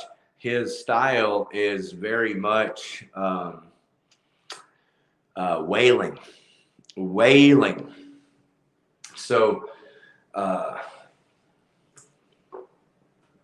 Leslie West, Mississippi Queen wailing. Yeah, mountain. So Resist and Bite, he's moving mountains. And Nathan Untz, the singer, is like his best vocal performance. I mean, this guy is freaking amazing. But Resist and Bite, Fate is one of their songs. Fate is just, it's fucking phenomenal. I think maybe you've heard that. If you've heard any Resist and Bite, you may have heard that one song, Fate. But I want to encourage you to listen to the heavy. Listen to the heavy. The heavy. That's right. Listen to the heavy, Resist and Bite. They have a song called I. It starts out with a killer intro. Wake up! It's unique. Both of these songs I'm throwing out here are all extremely unique unto the band Resist and Bite themselves. Nobody else sounds like this shit. The song Fate, the song I, the song Bombs. Dropping bombs on me. Fucking killer song. Then from there, Say What You Want. That is a slower song. Scream is a kick-ass song. That is a kick-ass Resist and Bite style song, Scream. And then Say What You Want is a killer fucking slower song that is all original Resist and Bite. Now from there, they got a couple of other songs that are heavy that I want to turn you on to. One's called Crazy, and it's fucking badass, but it is kind of that loose rock and roll Guns N' Roses style of a song. And then also they have Up in Flames. Up in Flames, I was trying to talk about last week. That's the song that is in the Priest, like British Steel driving, Priest song with some different, it's Resist and Bite. Resist and Bite is just an original band. That's why I'm having a hard time to compare them to anyone other than the guitar playing at times to be very Leslie West influenced. I have stated before, and I'll say it again, that Tommy Skeoch and the other guitarist, I don't know, I can't differentiate who's playing what, but I can tell you this, that Tommy's playing is definitely very Leslie West influenced and just very, very good. And so I don't have anybody to really compare them to. You just really need to go listen to Resist and Bite. And then, so some news real quick is on Rock Feed this week. We got Ozzy. Well, my time is gonna come. Iron Man. Ozzy, major respect, man. I love you. I don't even know what to say. I'm gonna have fun with you. You would expect that, right? Fuck yeah, you would. But I don't even know what to say, man. I've been a fan of Black Sabbath since I was a little kid. I don't even remember putting on my first Black Sabbath record. I just grew up listening to Black Sabbath. Black Sabbath and Aerosmith were always my two favorite bands. And then I don't mind being straight up, the Blizzard of Oz records with Randy Rhoads are by far two of my favorite records of all time. And so, nothing that Ozzy did compares to Blizzard of Oz. Sorry, everybody. Sorry, Oz. Sorry, Zach. I love Zach's playing, but respect, Randy Rhoads. Love you, man. God, we're missing so much. But anyway, so Ozzy, sending out all of our love and obviously all the best. Guitar World featured Kayla Kent. So you need to go check out Kayla Kent. They featured her as inhabiting the spirit of the lead guitar playing skills of Dimebag Darrell Abbott. So if you're looking for the best of the best, and I don't mind telling you and give you a little tip. You guys, a little eye candy. You watch Kayla and you're like, why does she wear the dress? Why does she wear the dress? That's what everyone says. It's funny as hell. I've loved that she wears the dresses. I honestly have no clue that she thinks about it or realizes. But she did just post a new video a couple of days ago about going out to West Texas, the West Texas desert, Monahans out there, and making a custom video out there in the desert of the Pantera Floods video. She bought all this equipment and it just didn't work out for her. You'll have to go watch the video. And hard candy girl, eye candy, no, it's worth watching. Kayla, you're beautiful. You sexy motherfucker. Sexy motherfucker. And yeah, she's a young lady and her parents are my age. So Mr. and Mrs. Kent, congratulations. All right, Creeper is back. Everybody remember Creeper? Brian Christian held down bass with Creeper. That's a local band, Creeper. Y'all go check out, all you freaks. Go check out Creeper. They played at Rob's Billiards, and Rob's Billiards is changing the name. I guess it's going to now be called Big Rob's. So Rob's Billiards over on Trinity and Euless has changed the name. Creeper played there last week. That's Jimmy Fritz on lead guitar and Tex Duncan on vocals. And everybody get out and support Creeper. They've been kicking ass, banging some heavy fucking metal heads for us for a while now. Iron Jaw. Be sure and go over to their Bandcamp and support Iron Jaw. Go to their YouTube channel and listen to their music and share their music, because that's what you do when you hear good fucking heavy metal music that you love. You share it. So go share some Iron Jaw. And then who is it? It's Butterside, butterside.com. Sam Bam Colton. I really don't know how he pronounces his last name, Colton, but I do fully expect to find out personally, because Sam, you are invited. Sam is a Buddy Blaze guitar player. Buddy really supported Sam. So rest in peace, Buddy. As long as we live, he lives. Buddy was known and quoted many times by me. As saying that he texted it himself and posted it in messages and would say it in person, that as long as we live, he lives, and referred in reference to Daryl Abbott. And then Buddy passed away, which I have a story there also, many of them. So dropping nuggets. But yeah, Buddy Blaze supported Sam Bam with all of his heart, and we can all see why now, as Sam is the guitar player for Faster Pussycat, the Kings of Sleaze, and they're out on the road. But he also is a guitarist for several artists, and one is his band, is how I understand this, which is called Butterside. So everybody go check out Sam Bam Colton on Facebook and YouTube, and then just go directly to the band webpage at butterside.com. So that's the best thing to do there. They have a new song out called The Truth. So Butterside has new music coming out, I think a full record, but there's a video on their Facebook page called Truth. You should go check that out and jam it. In the news, we got Jeff Young. Everybody know Jeff Young? Man, he's one of the hottest, most popular lead guitar shredders on the social medias these days. I came across him a couple of years ago. He's the former lead guitar player for Megadeth. He played on the record So Far So Good, So What? So I came across probably an interview first where he talked about training the guy from Black and Blue to play on the record, and was like, there's no way, because that guy was a blues guy and there's just no way he could shred like that. So it's a very interesting story.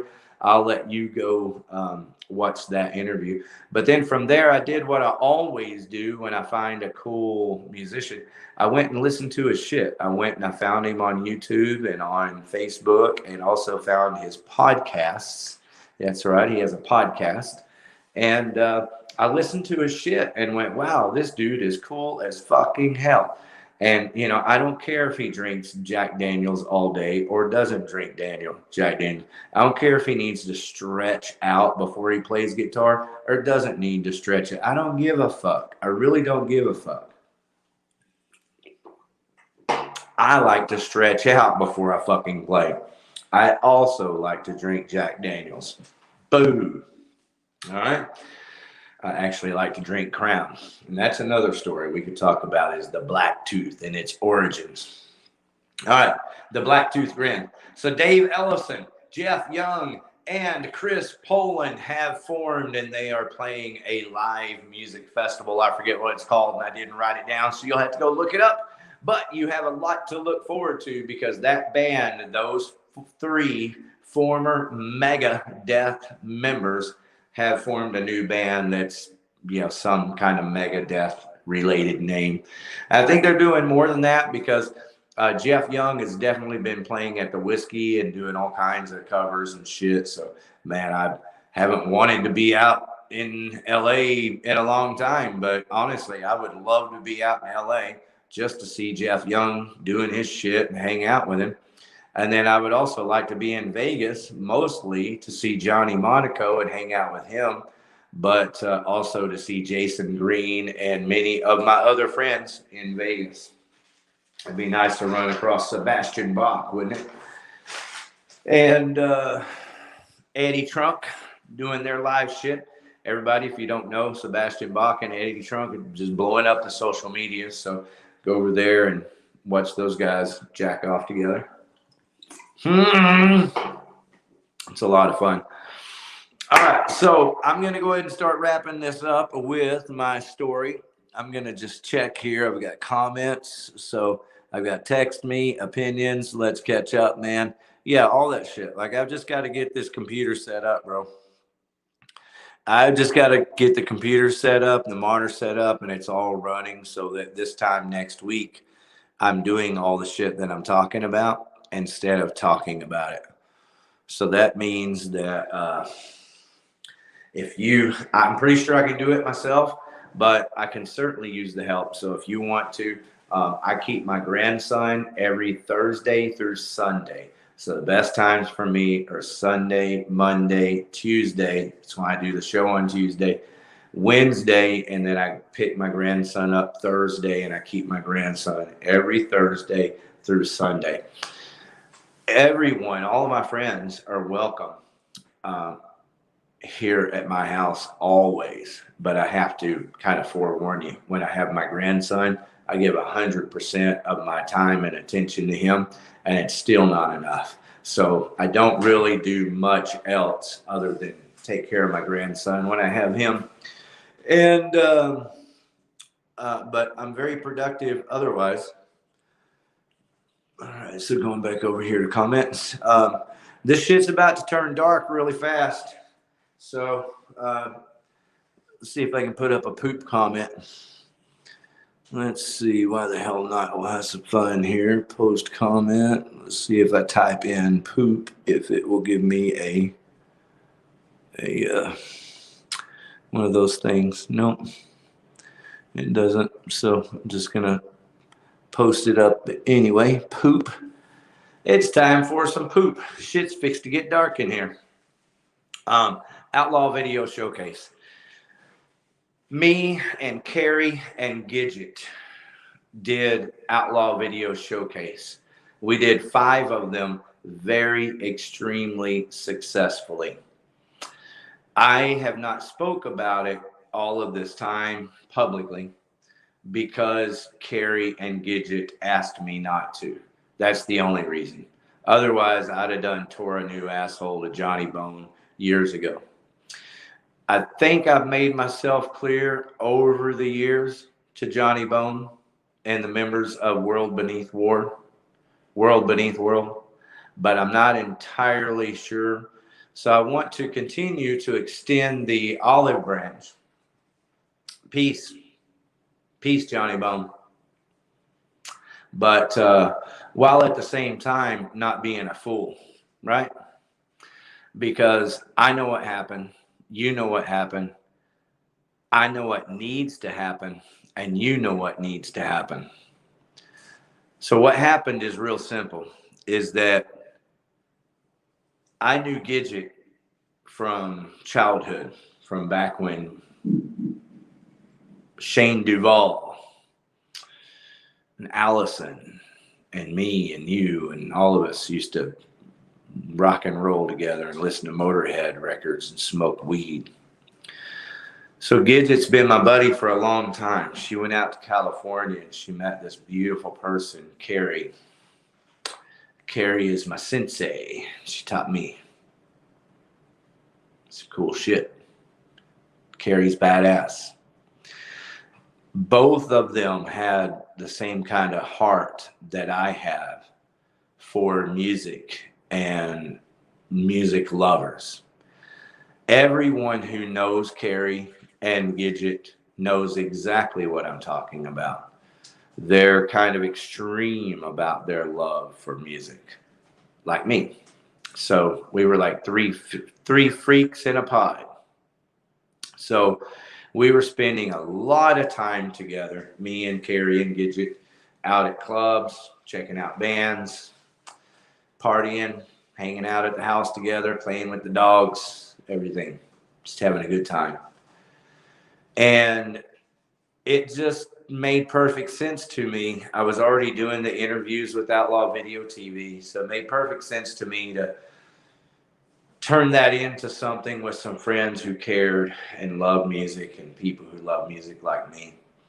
So I laid out the plan for them, Outlaw Video Showcase, where we could book the shows and the bands.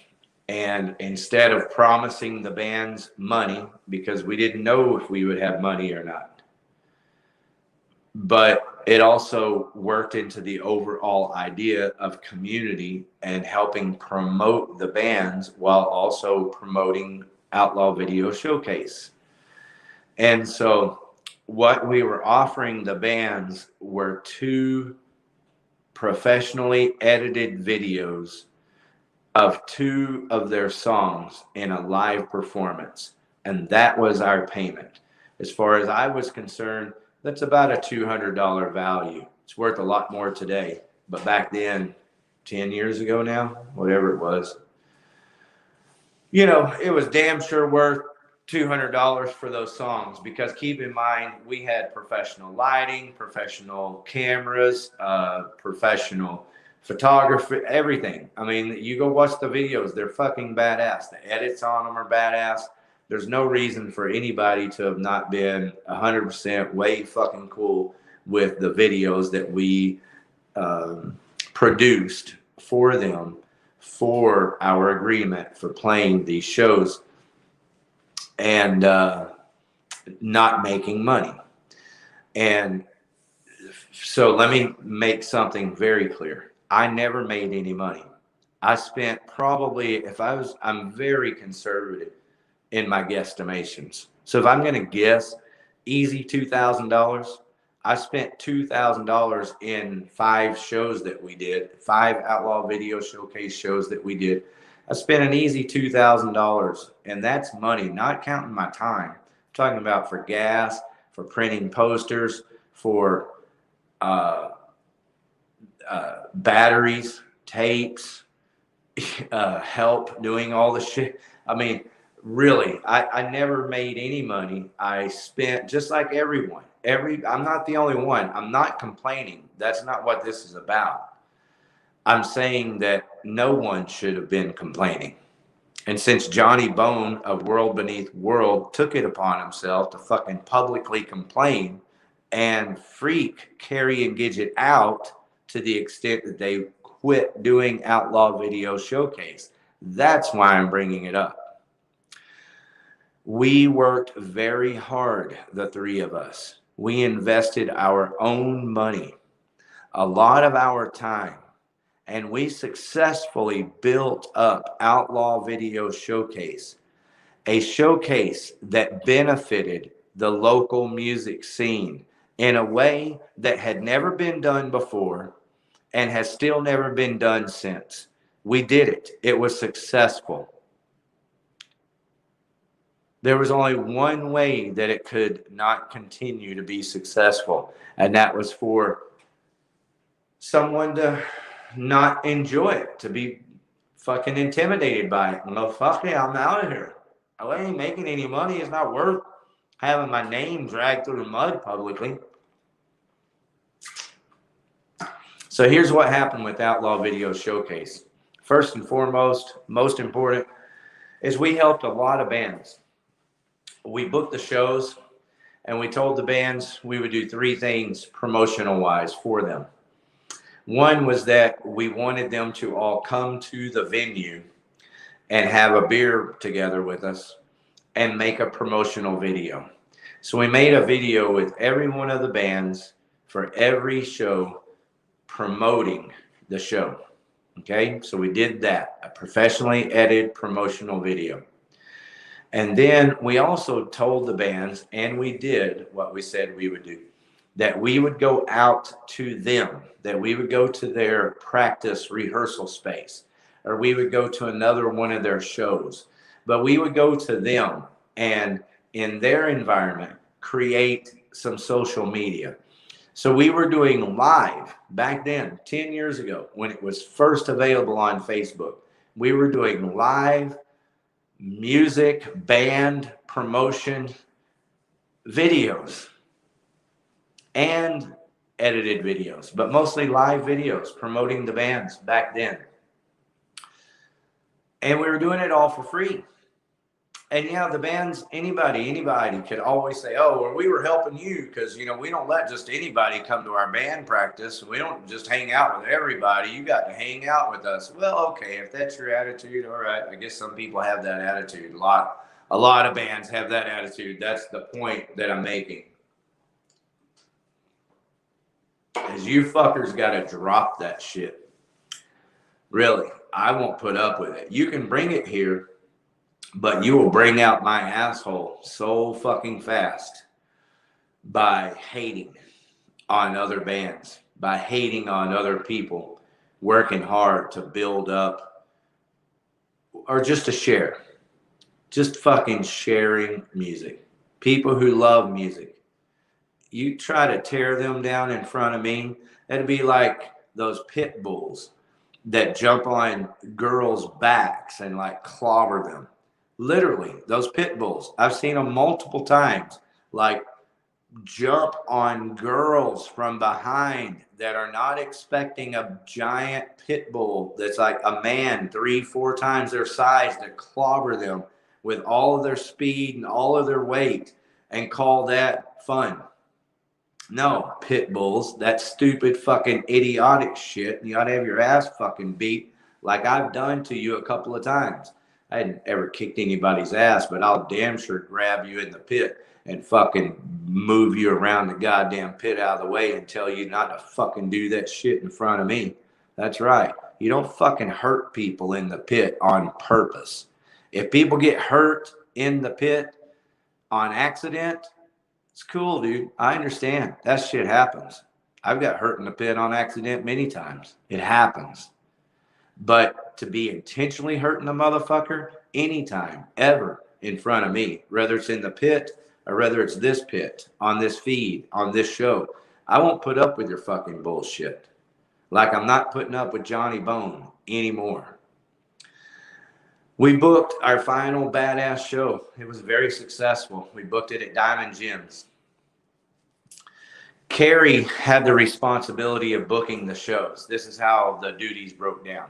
Primarily, it was Carrie and Gidget and me, but Carrie was the one that had the responsibility of booking the shows. They reached out to all the bands, had to coordinate the band schedules. Anybody who books shows knows that booking shows is it's like fucking wrangling kitty cats. It's one of the hardest fucking things to do because, you know, each band has 4 and 5 members and their schedules have to work. And then that band has to work with 3 other bands. You know, it's fucking not easy. So anyway, their job, or her job, Carrie primarily, was to book the shows. That means book the date and book the venue and book the bands. My primary commitment to this Outlaw video showcase was to be the grand master ringleader, fucking wizard that I've always been. But more than that, the backbone of marketing and promotions. Yeah, I brought all my marketing and promotion skills, all my video, all that shit. And we did some badass shit. I got a great video with Southern Assault. They had a great video with my cousin's band, Nikki McKibben and the Wicked Attraction. Look that up. Just they're in my playlist. I have a playlist for Outlaw Video Showcase. There's another one with Rogue Radio,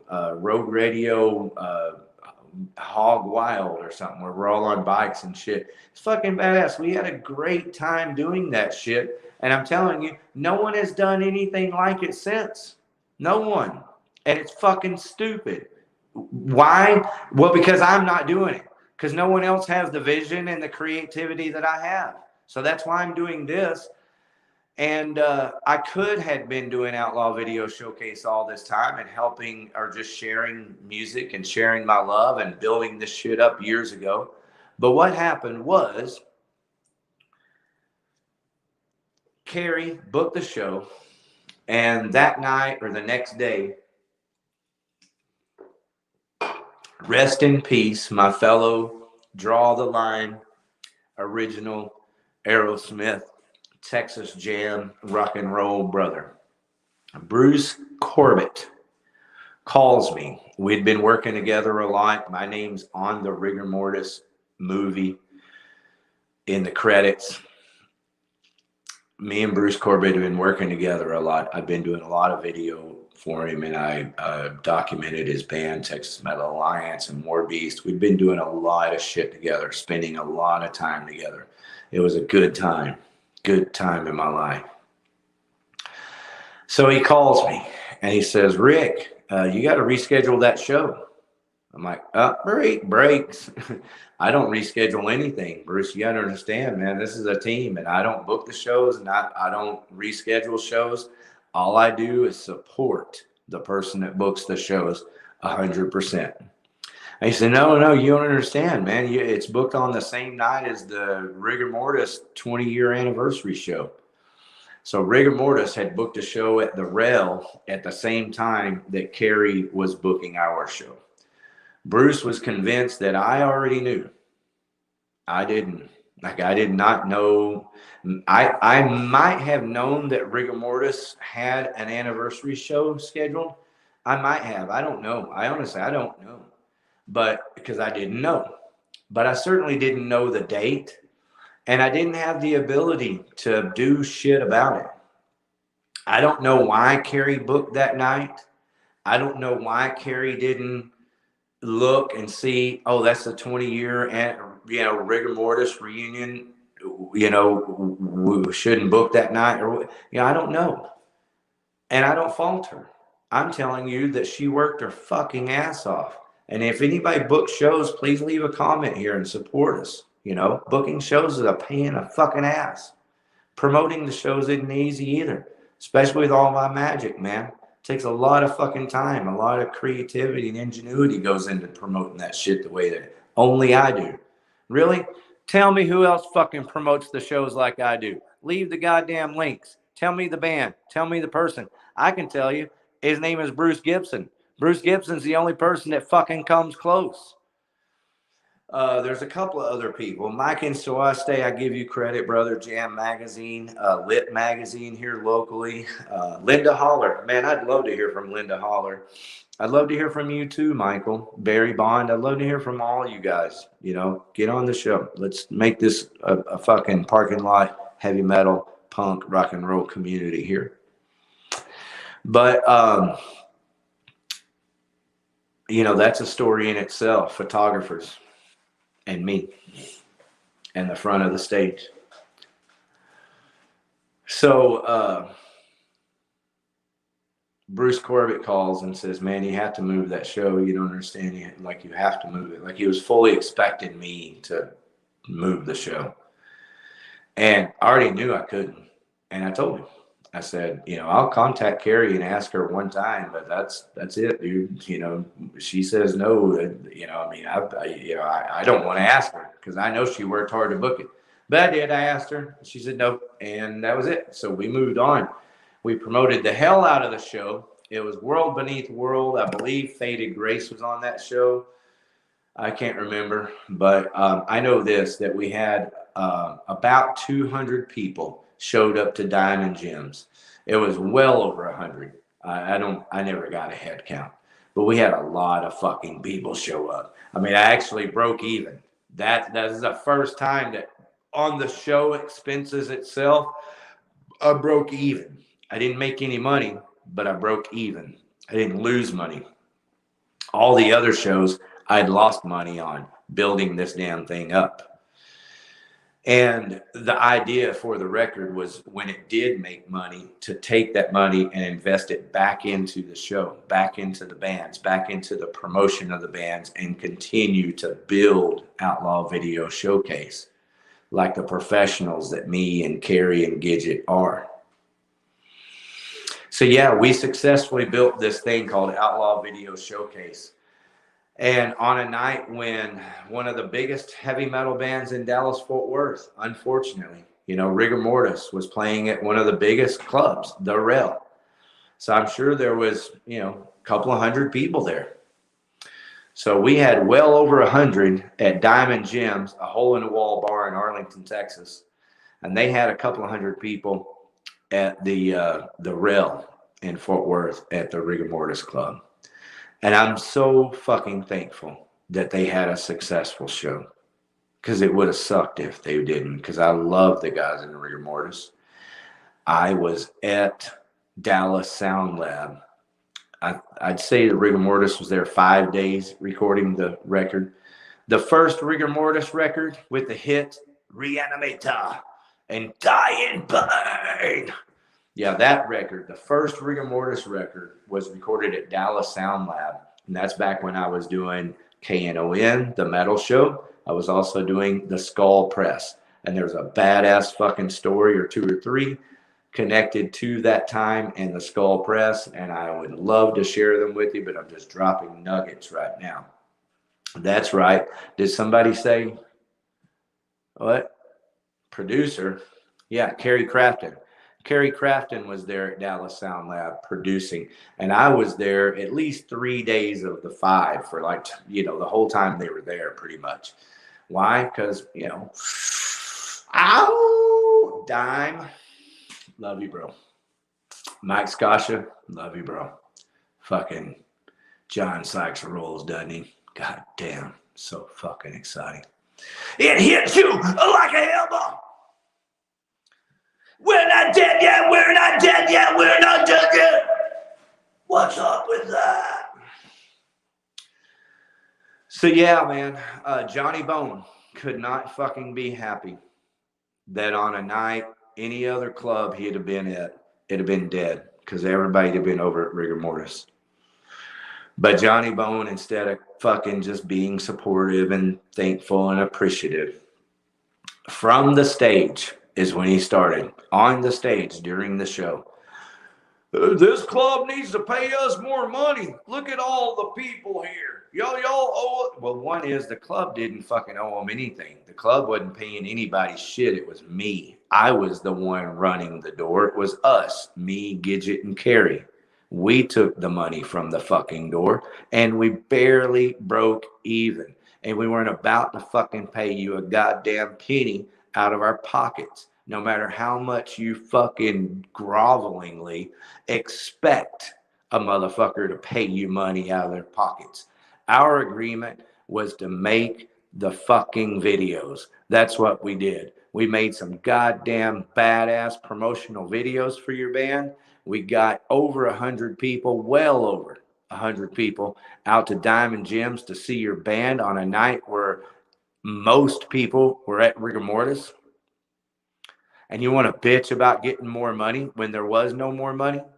Yeah, I mean, anybody can make the case. Hey, Carl, you got to show a little appreciation. But Carl don't show no fucking appreciation, God damn it. The fuck's wrong with you? You know Carl don't show no goddamn appreciation to anyone. So, why don't you fucking take Carl out back, okay? And take care of your fucking business like a man, you fucking pussy. No, what you do? You fucking right there, live on stage at our show, fucking fuck us up the ass, man. Telling everybody that we're fucking you over and that the club's fucking you over. And that's not enough, man. The next day, this dude, Johnny Bone of World Beneath World, he gets on the social medias, on Facebook and shit. Yeah, they fucked us over. They fucked us over. So that was too much for Carrie and Gidget. We'd already had our challenges because pretty much every band that we work with, we're not completely satisfied with their videos. So all the bands that we work with, and not all of them, because I don't remember like Angel and Irons ever complaining, but most of the bands, somehow, there's something about video that's magical, and I don't know what it is, but when you're taking pictures of a band or taking video of a band, and maybe it's not as much the same anymore because everybody's making videos with their phones, but 10 years ago, if you made a fucking video, the band expected it. I mean, there's like, hey, man, you made my video. You don't need that video. I need it. Like, fuck you. Yeah, I shot the whole show, but I made 2 fucking songs. I don't even know if I saved it on my fucking external hard drive. Fuck. But no, they all want the whole show and, all this shit, And so it was already stressful for all of those reasons. Booking shows is stressful. People not really appreciating all your hard work is kind of stressful. the band's not appreciating the videos as much, like that wasn't enough payment. Your band wasn't the only one. You're just the only one that fucking showed your ass to the fucking world. All right. And so what you did, Johnny Bone, is you freaked Carrie out and you freaked Gidget out so much that they fucking told me, hey, this isn't fun. We didn't get into this to do this. And so we can't do this anymore. Yeah. I mean, who would? Dude, I'm a salesman. I'm a fucking rock. You can fucking try to shit on me all goddamn day with your fucking Xanax roided ass. I don't give a shit. It don't mean shit to me. Rejection don't mean shit. Have I ever given a fuck? Fuck no. That's why you can't fucking handle it. Your little jealous fucking ass has fucking got to shine because somebody don't fucking bow when Johnny Bones walk in the fucking room. I don't care. Either way, goddammit, you owe Carrie an apology. You owe Gidget an apology. And you owe the Dallas-Fort Worth metal scene in the form of Outlaw Video Showcase and 10 years of non-production after thousands of dollars and hours of time spent building up something that you were able to enjoy. You and your band profited from our fucking hard-ass work.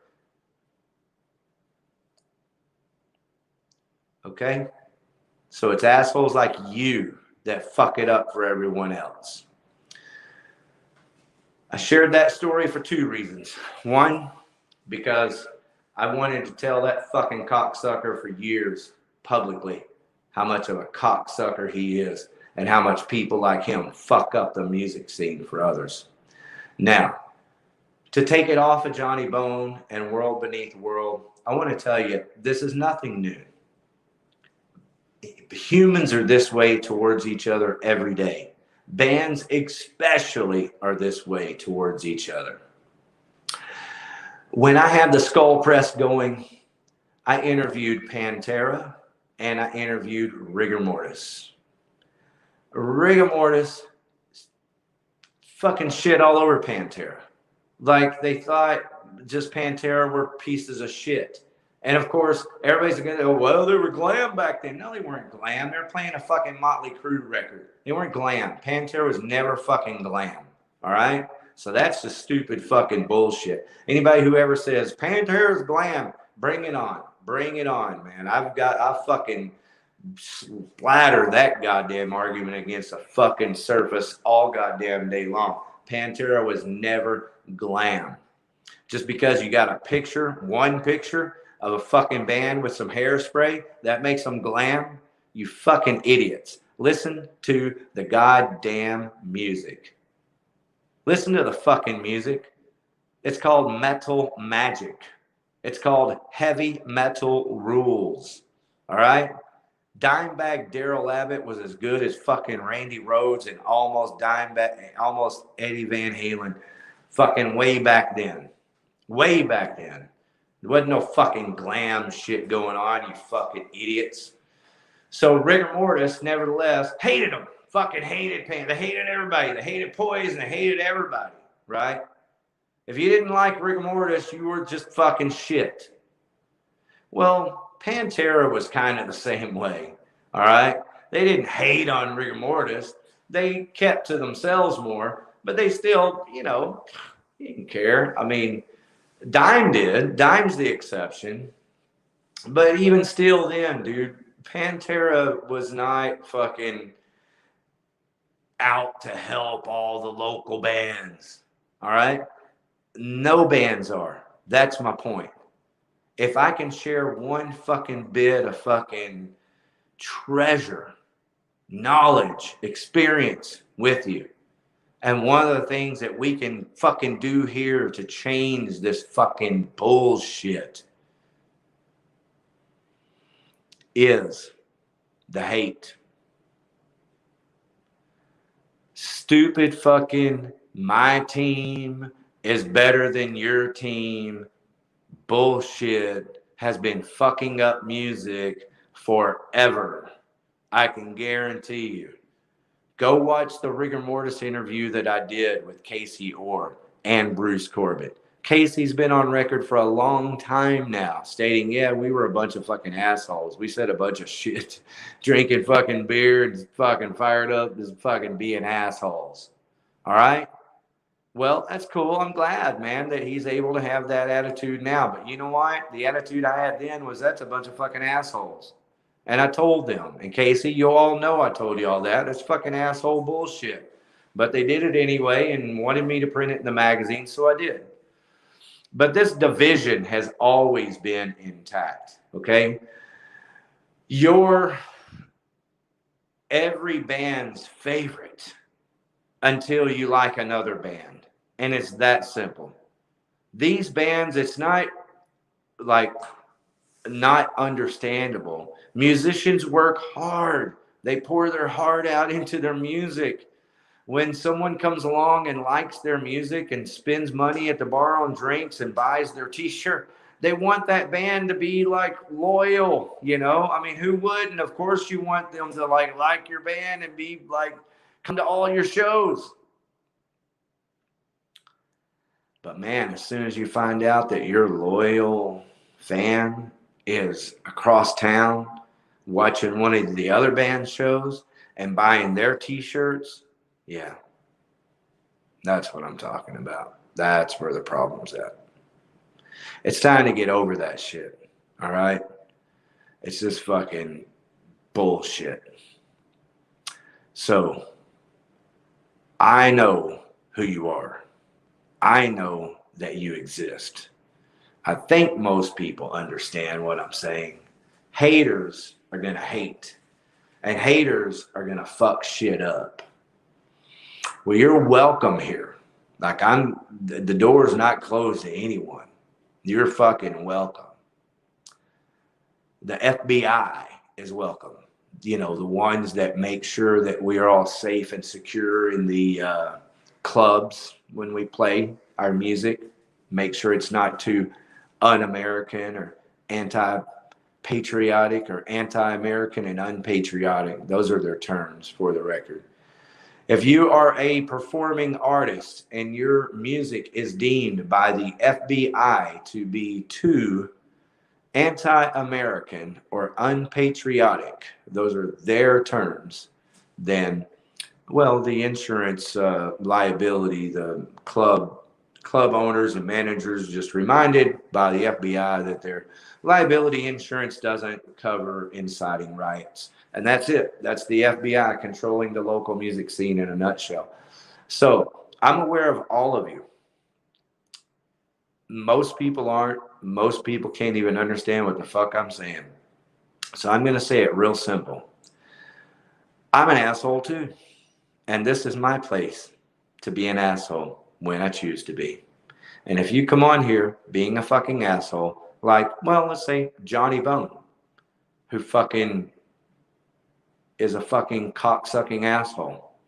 Or let's say you're Russ Ross, someone who helps themselves to people's weed when they ask you to, like, you know, hey, I need a ride. Can I leave this in the trunk just, you know, while we go inside the club, and when we come right back, I'll get it because I'm just going right inside the club and I want to take a fucking whole bag of weed in there. Yeah, but I come right back out to the car and it's gone. Yeah, that's called stealing a motherfucker's weed, all right? So I won't put up with it. I didn't put up with it then. I'm not going to put up with it now. If you want to apologize, any format you choose, but if you want to fucking apologize, well, you should have already done it because it's too late. When a motherfucker says you need to apologize, then it's too fucking late. But if you want to fucking apologize, this would be a good place to do it. Why apologize? Well, because you fucking proved yourself to be a cocksucking asshole thief, a destroyer, someone who causes fucking division in the metal world. Most people don't give a shit. Can't understand why I would give a shit, but I do. I love music. I love people. I love people that love music. I've opened my door to everyone. You need to know, you fucking snakes. I know who you are, and I'll fucking put my foot right on your throat and chop your fucking head off so fast you never saw it coming. Right here. live. Okay? So just be forewarned, you fucking assholes, you fucking haters. When you bring your shit, I'm ready. And we'll have a good time. All of us that love music and enjoy entertainment, we will have a good time telling you to suck a fucking dick because you deserve it, you fucking assholes. All right. So that sums up my Outlaw Video TV in the sense that I would like to get it going again. I keep my grandson Thursday through Sunday. And so I'm thinking about maybe trying to talk to one of the local venues about doing a Monday night or a Tuesday night or a Wednesday night. My preference would be Growl. I'd love to talk to Growl Records and Division Brewing. So definitely looking for sponsors in multiple ways. Sponsors for the VidCast broadcast, sponsors for the social medias, sponsors for helping bands. But keep it simple, one little baby step at a time. If the circumstances came together right, I could definitely do one show a week, every Monday, every Tuesday, every Wednesday, one of those nights during the week. And, if I can't do it at Division Brewery, I think the Maverick in Arlington would be my second choice. Mostly Arlington because I'm in Arlington and I need that convenience. But, my heart's always been in Arlington. So I'm very, very well suited for marketing and promoting and getting all my freak friends out to party with us. Wade, so you hear me, Wade? Wade over at Division Brewery, man. Let's put our heads together, man, and come up with something. If not, Richard, hop on, man. Promote your shit, man. Have your bands. You need to tell all your bands to get on here and promote their fucking shows. That needs to be part of your required, not only here, but on Bruce Gibson's DFW Moose is Loose stop. All right. So if you need a little help with that, Richard or Wade, if you need some help, like setting up something that you can share easily with all of your bands that you book to help them increase their social media presence, to help promote their shows and get more people out to see their shows and to drink more drinks and make everybody happier, then I'm man, this is what I do. It's what I do. I can offer it to you in many different forms. I can offer it to you in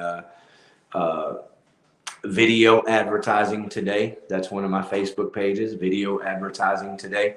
I can come out to your place tonight. I can come out to your place tomorrow. And within 2 to 4 hours maximum, I have a video, professional video shot, edited with custom graphics, ready to upload. And I charge $400 for it. That's my charge. If you want to work something out, then let me know. But that's my charge. But I can do that today. Boom, done. I also have a tour guided service. I do tours, the vulgar tour package. You can see all the Pantera stops. I'll take you there personally. I'll tell you the stories, my personal stories at the house where Daryl and Vinny grew up at Pantego Studios. I'll take you to the gravesite. I'll let you go by yourself. I'll take you to Campo Verde or Candlelight Inn. I can take you over to the clubs. I can take you where Dime taught guitar lessons. Okay, on and on. So same thing, many other tour packages. JFK, my cousin Nikki McKibben, Stevie Ray Vaughan, multiple options for tour packages here in Dallas-Fort Worth. So please hit me up for that. The website will be up soon. And then also definitely remember my band, Me and My Dead Friends. So going all the way back up here, I've got the Skull Press stuff. Shout out to Mark. Mark did a great show today live, and he is definitely my inspiration when it comes to StreamYard. Okay, and foraging. So Me and My Dead Friends, we have 2 new songs out. Hard Candy Girl featuring Kayla Kent on lead guitar, and Tell You the Truth featuring Rick Perry on lead guitar. The songs are actually not out yet. There's teases out that you can listen to. And I could have like uploaded them to DistroKid today so that I could tell you, hey, they've been uploaded. I think DistroKid, they say that they might take up to 4 weeks for it to all be processed and available on all the formats. But what I was hoping is that with this new computer, I'm hoping that I can video document me registering the new songs on DistroKid, so then I can share that with y'all and show you, you know, an idiot's version of how you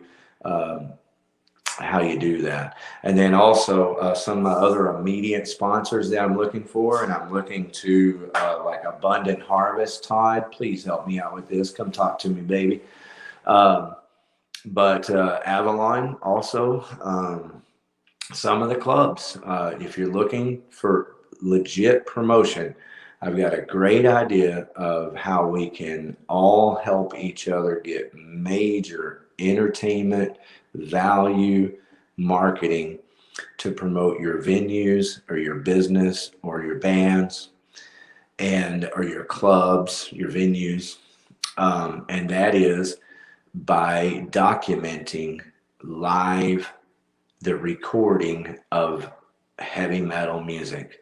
There's nothing funner than going into a studio and watching a band create and record. And so what I'm offering is a package for you to be the sponsor of the marketing and promotion of the live recording of the songs in the studio, so that your name, your business, your venue, your recording studio is on 100% of all the marketing that is attached to that band recording that one song, and it would be attached there forever. So it's actually a pretty freaking, it's a bargain, it's what it is. So everybody who can hear me, if you've got a mind for business and an ear that can hear, it's Outlaw Video TV, everybody. We've been online for over 15 years. We've got over 3,000 subscribers, and welcome to Blow Your Brains Out with Rick E. Warden. I am Rick E. Warden. Thank you very much for taking the time to watch this video. Please take the time to comment. Please subscribe. You know you want to bang that bell. So bang that bell and catch all of our future videos live. And not only this, I'm making live videos, not every week, not every month even, but I'm definitely making live videos from the gravesite of Dime and Vinny, and plan on building upon that. I would love to do Outlaw video showcases again and build upon that.